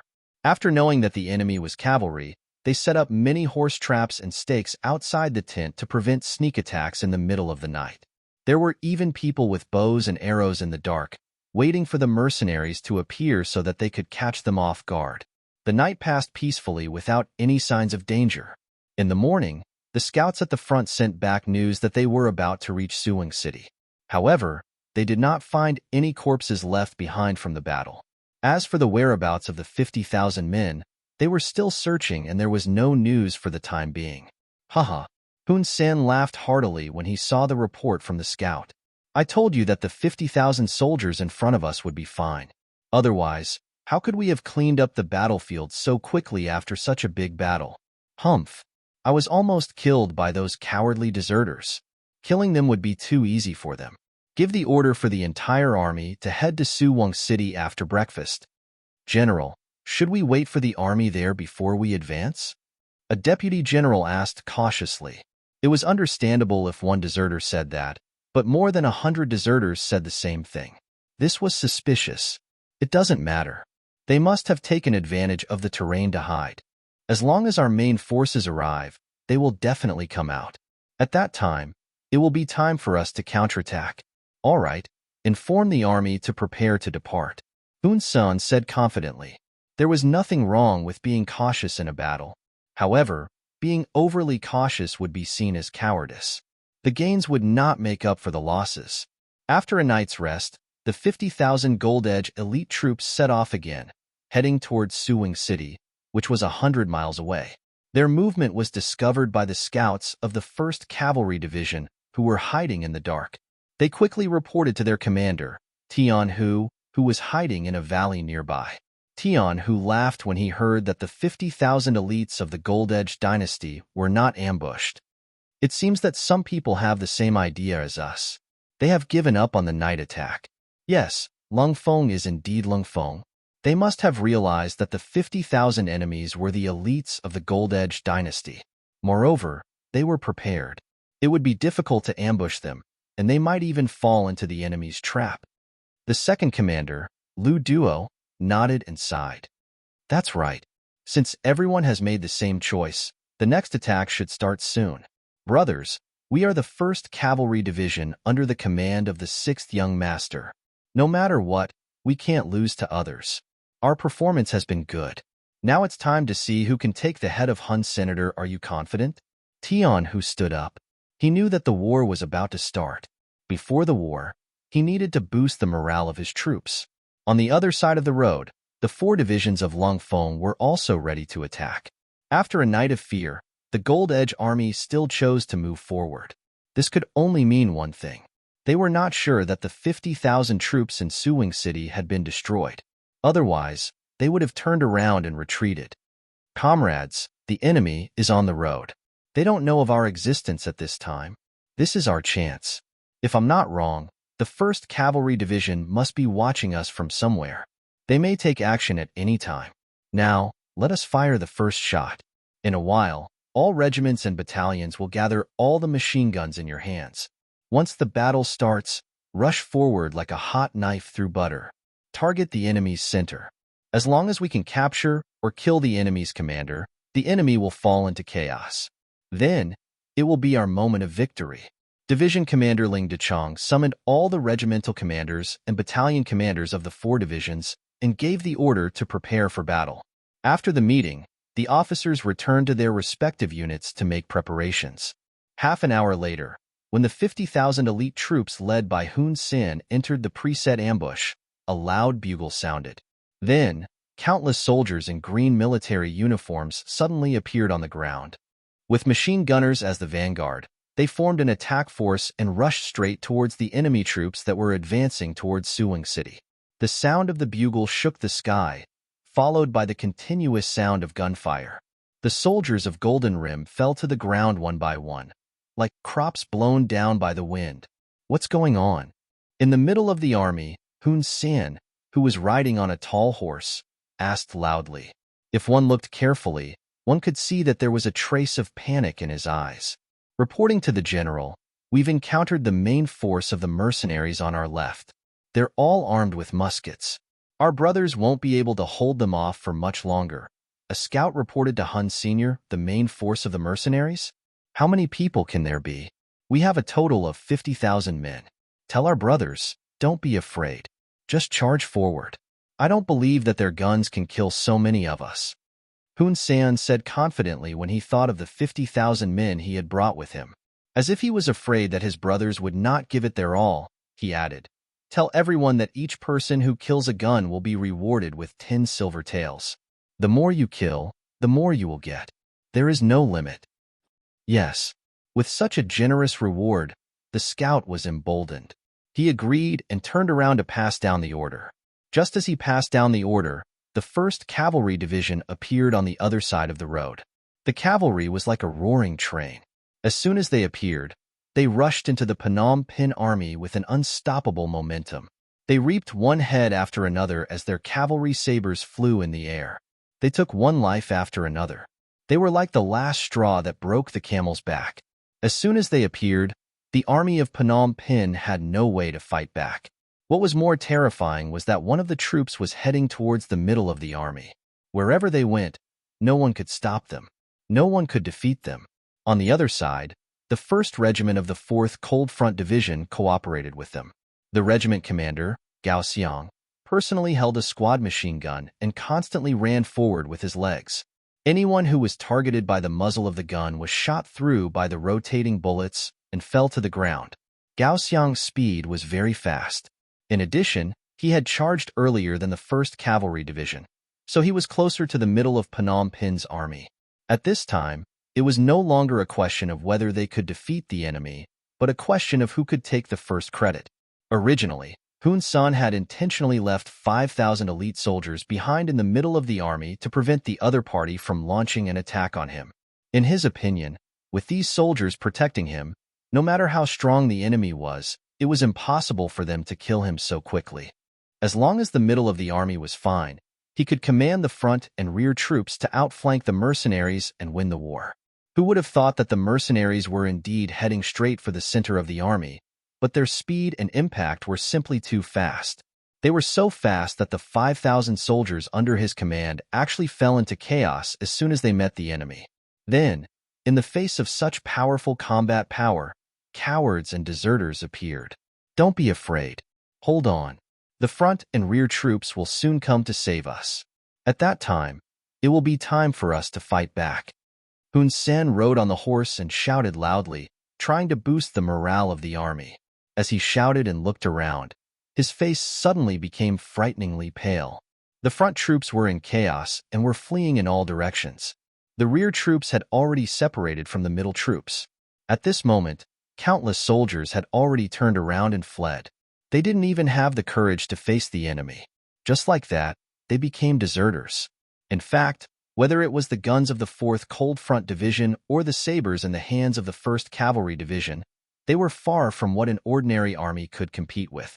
Even though they were the 50,000 elites of Phnom Penh dynasty, their morale had long been slack when bad news came from the front. Now, in the face of a strong attack, who could summon up the courage to fight? Not to mention, whether it was bullets or sharp sabers, they were no match for them. What else could they do at this moment?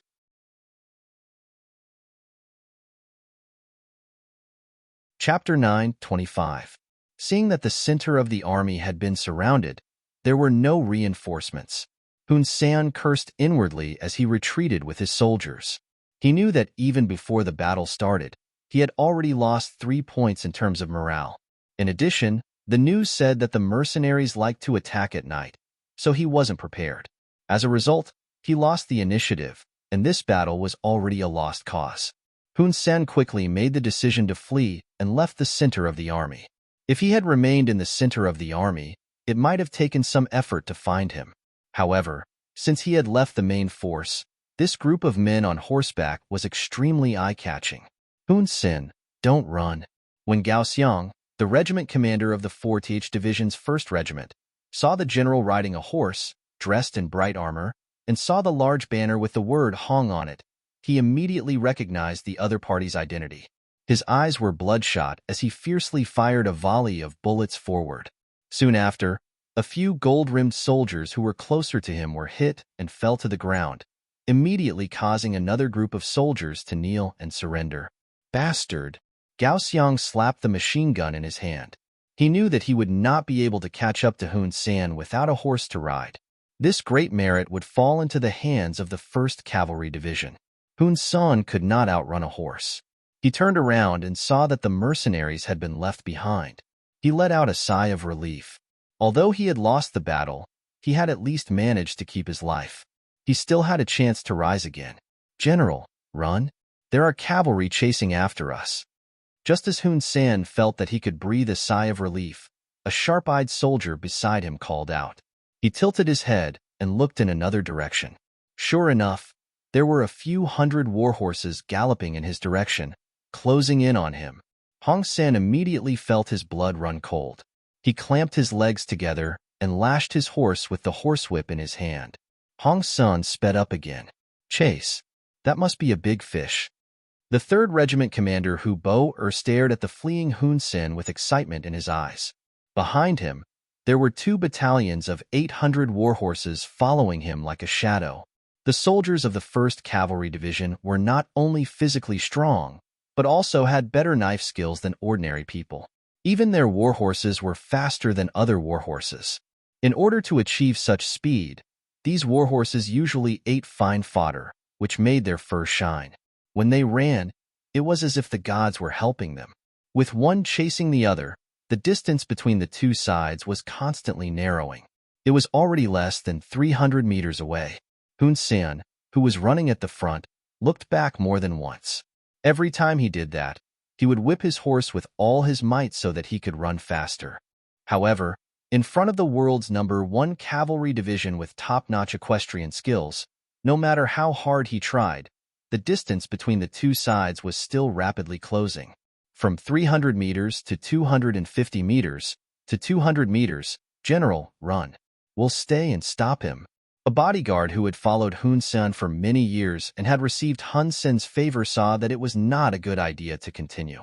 He immediately stopped and drew his sword to prepare for battle.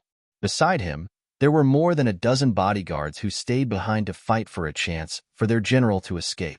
These bodyguards were also good fighters. They followed Hun Sen for a long time, and they usually ate and used the best food. Now it was time for them to show their strength. Each of them held a saber in their hands, ready to fight to the death with the cavalry. Perhaps they had overestimated themselves, or perhaps they had underestimated the enemy. With just a dozen cavalry, it was a joke to think that they could stop the 800 cavalrymen of the 1st Cavalry Division. Bo-er's eyes flashed with mockery when he saw that the enemy had left someone behind. Then, he reached for the bow on his back and shot an arrow through the air. To the people of the grasslands, archery on horseback was like farming in the Central Plains. It was a skill that everyone had to know. To be able to join the 1st Cavalry Division, the soldiers had to undergo strict horse archery tests. Regardless of whether it was a fixed target or a moving target, it was a skill that was ingrained in their bones. There were only a dozen enemies. How could they stop them? The arrows were shot from afar. It was as if the arrows had grown eyes, or as if iron had encountered a magnet. The arrows steadily pierced into the dozen or so bodyguards. It was a pity that they wanted to stop the pursuers and buy time for the general to escape. But in reality, they were just fixed targets. They did not even have the chance to swing their swords. After a round of arrows, they fell to the ground one by one like hedgehogs. Hun Sen, who was turning his head, witnessed the entire scene. He couldn't help but shudder. Who the hell is this person? How could he have such exquisite archery skills? How could he defeat such an opponent? At this moment, Hun Sen felt a great sense of fear. He suddenly realized that whether it was himself or the entire Golden Border dynasty, they knew too little about mercenaries. In the past, they only thought that the enemy had very advanced firearms. But now, the enemy's cavalry was also terrifying. With such an opponent, the Golden Border dynasty's defeat was inevitable. The bodyguards left behind did not play any role in stopping the enemy. The distance between the two sides was still narrowing. Just as the distance between the two sides was getting shorter and shorter, an opportunity appeared in front of Hun Sen again. He found nearly 1,000 infantry troops. They were the rear troops of the 50,000 troops. Because of their excellent position, they escaped as soon as they found the situation was not right. Now, they were caught red-handed by Hun Senator, of course. Hun Sen did not intend to punish them at this time. These people were born to be good shields and scapegoats. All of you, stop right there and attack the enemies behind you. They don't have as many people as you do. If anyone dares to run again, I will kill them immediately. Hun Sen's survival instincts made him speed up again, and his voice sounded even more anxious. More than 1,000 Golden Border soldiers, who were running away with their heads down, heard Hun Sen's shout. When they looked back and saw that it was their general who was chasing after them, they all showed a gloomy expression. According to the military law of the Golden Border dynasty, escaping from a battle and being defeated in a battle were completely different. It was the difference between life and death. They thought that no one would notice them because the battlefield was in chaos. They could say that they were defeated on the battlefield. Who would know? But now, they were caught red-handed by the general. It was really difficult to explain. What are you looking at? As long as you can block the pursuers for 15 minutes, you will all be meritorious. You can ask me for a reward later. After being a general for so many years, he had already seen through the mentality of the soldiers. He knew what he had to say to make these people work for him. Hun Sen's shout was tantamount to giving these soldiers hope. Since there were more than 1,000 of them, it should not be difficult to block the pursuers for 15 minutes. At that moment, The army of over 1,000 people stopped and opened up a path for Hun Sen to escape with a dozen of his personal guards. Then, they crossed the road, each holding a spear or a long saber, as if they were going to fight the pursuing cavalry. Release the arrows. Seeing that the prey was about to escape, Hu Bo-er was not willing to let it go. He took the lead and shot an arrow. The arrow flew out and pierced the chest of a golden border soldier. The soldier, who was shouting and fighting spirit, did not even have a chance to retaliate before he was killed by the arrow.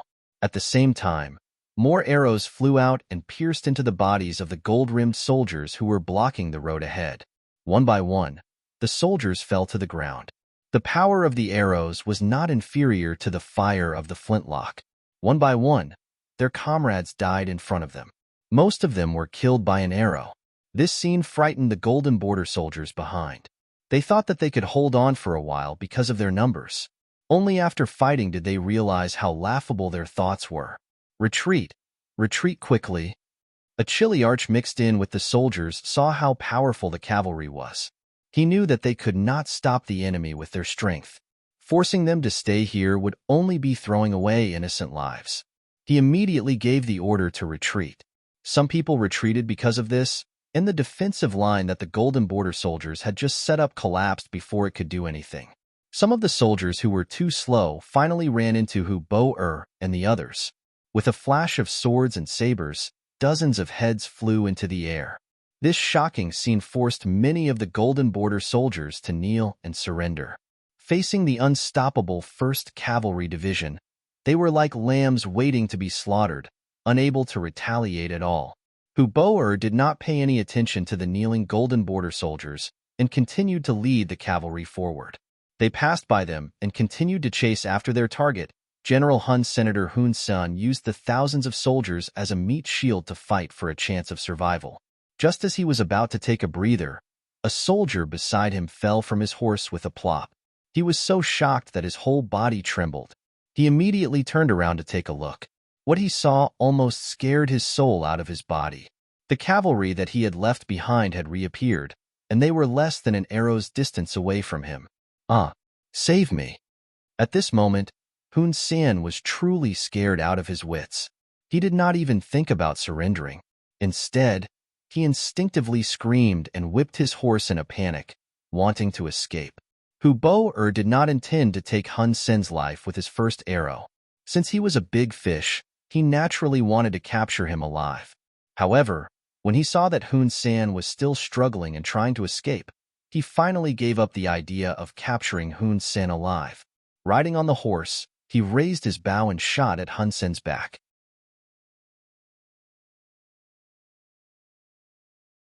Chapter 9:26. The sound of something breaking through the air came from behind him. If it was in the past, Hun Sen would have been alerted, but now, he was on the verge of going crazy. His warhorse was galloping furiously, and he could not feel anything. Suddenly, he felt a sharp pain in his back. Following that, he felt his energy being sapped away, and even his gaze became weak. Save. Before he died, Hun Sen did not forget to reach out towards Goldenrim City. Then, with a thud, he fell off his horse. Hun Sen was dead. Hun Sen had died in battle, and his corpse was picked up by Hu Bo-er, who rushed over and carried on his horse. The army returned victorious. This time, Hu Bo-er had killed to his heart's content. He once again felt as though he had galloped through the grasslands without being defeated. This was all thanks to the 1st Cavalry Division and Yang Chundong. In this battle, they had killed over 10,000 enemies, captured 30,000, and escaped. With such a result, the combined losses of the Cold Front Division and the 1st Cavalry Division only amounted to less than 100 casualties. Soon after, Yang Chundong arrived and held a celebration. In front of the 8,000 auxiliary soldiers, 8,000 Laotian soldiers, and hundreds of thousands of civilians, he gave a great performance to the 1st Cavalry Division and the 4th Division of Longfeng. With a wave of his hand, 5 silver carriages were pushed out. These were the rewards he had given to the 2 divisions. After chasing Hun Sen for tens of li, Hu Bo-er, who had killed Hun Sen, was praised by Yang Chundong. He was awarded a second-class merit medal and a gold medal.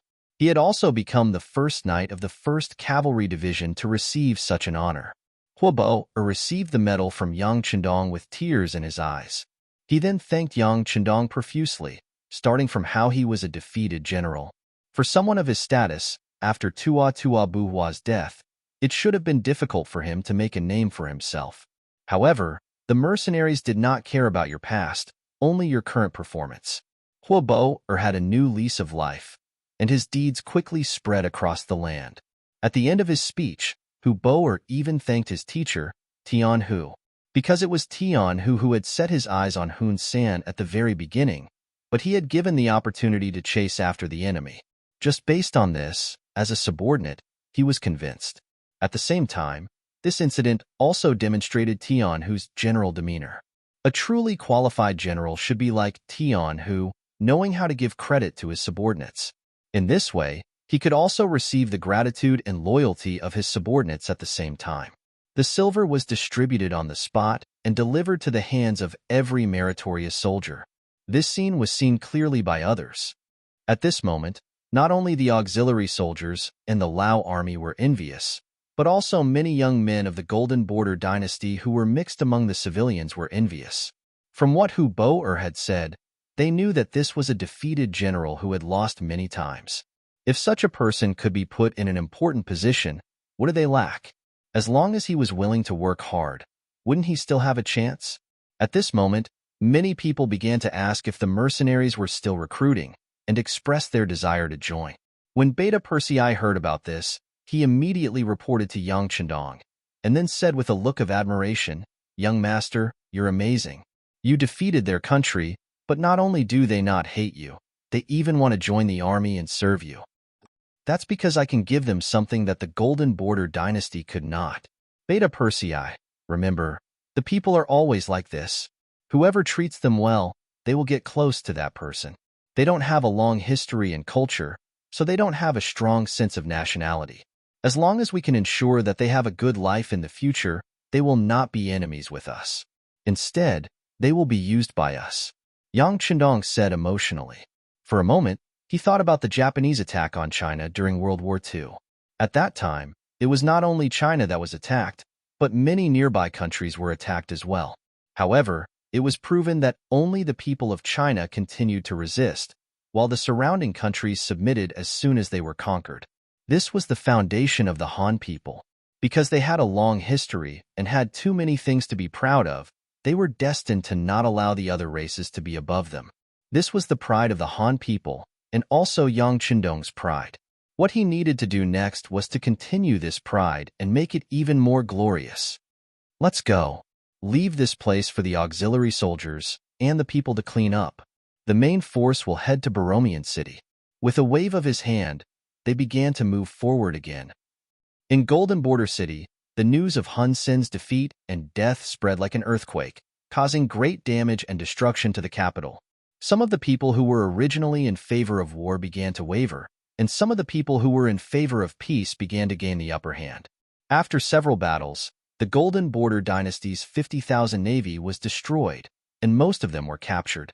The army lost 150,000 soldiers, and the rest, except for the 100,000 soldiers who were resisting the mercenary navy in the south, had only 60,000 soldiers left in the capital. This strength was not enough to defend the capital. At this moment, the Golden Border dynasty fell into an unprecedented crisis. In the palace of the capital, King Boromir was cursing. "Where are the reinforcements from Siam and Ava? When will they arrive? Your Majesty, the news has been sent. They are protesting in Laos and are preparing to send troops.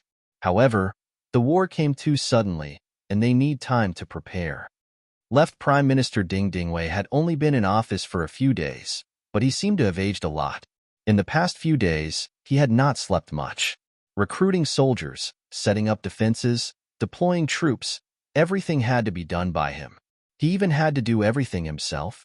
People say that when a book is used, it will be used. When a country is in a life-and-death situation, there will be few people who can be used and few people who are loyal. Protest?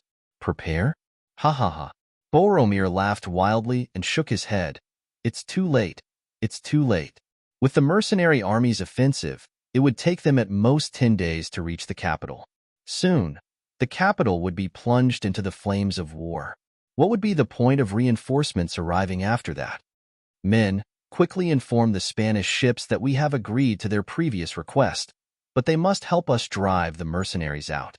Your Majesty, Tintinwai's body trembled when he heard this. He raised his head and looked at Boromov in disbelief. The Spanish are also ambitious. On the surface, they say that they want to rent our city, but in reality, they want to wedge a nail in our territory. They will slowly nibble away at our territory in the future. This king knows. This king knows everything. But do we have a choice now? The Spanish threat will come later, but the mercenaries are already in front of us. If there is no other way, our country will be destroyed. Boromir's eyes were filled with tears. One was a wolf, and the other was a tiger. It was not easy for him to be sandwiched between them. But now, in order to drive the tiger away, he could only take the initiative to lead the wolf into the door. Ding Dingwei wanted to persuade him, but he didn't know what to say. As the minister of the left and the most trusted person of the king, he wanted to solve the king's worries and do something for the dynasty. But how could he change the situation with his own strength? At this moment, he could only sigh and shake his head with a face full of regret and hatred. He hated himself for not being able to solve all of this. Minister of the left, before the Spanish army arrives, we must defend the capital. This is our last trump card. Boromir said as if he was exhausted. Yes. Ding Dingwei nodded. This time, the loss of the Gilded Dynasty was too great. If they could withstand this ordeal, the next step would be to work hard, reform vigorously, and develop business and military. In any case, they had to find ways to be strong. Otherwise, they would be beaten if they fell behind. The carrier pigeon flew out of the palace and went straight to the hands of Kamoy, the envoy of the dynasty who had been staying in the Spanish warship. Looking at the imperial edict written by the king, Kamoy's face showed a painful expression. Then, he quickly sorted out his thoughts and adjusted himself to the best state. He strode toward the main cabin of the warship not far away. Miguel, the special envoy and naval general appointed by King Juan II of Spain, was chatting with Vice Admiral Cruz in the cabin. The content of their conversation was naturally the current situation. At this time, the Kingdom of Spain and the Kingdom of Portugal were Western powers. There were no hegemonic countries such as the United States, so they represented hegemony. Although the future Queen Isabel was only 3 years old and it was impossible for her to marry Fernando, the Prince of Aragon, and the two kingdoms of Castile and Aragon had yet to be united through marriage, Spain was already very powerful and prosperous at this time.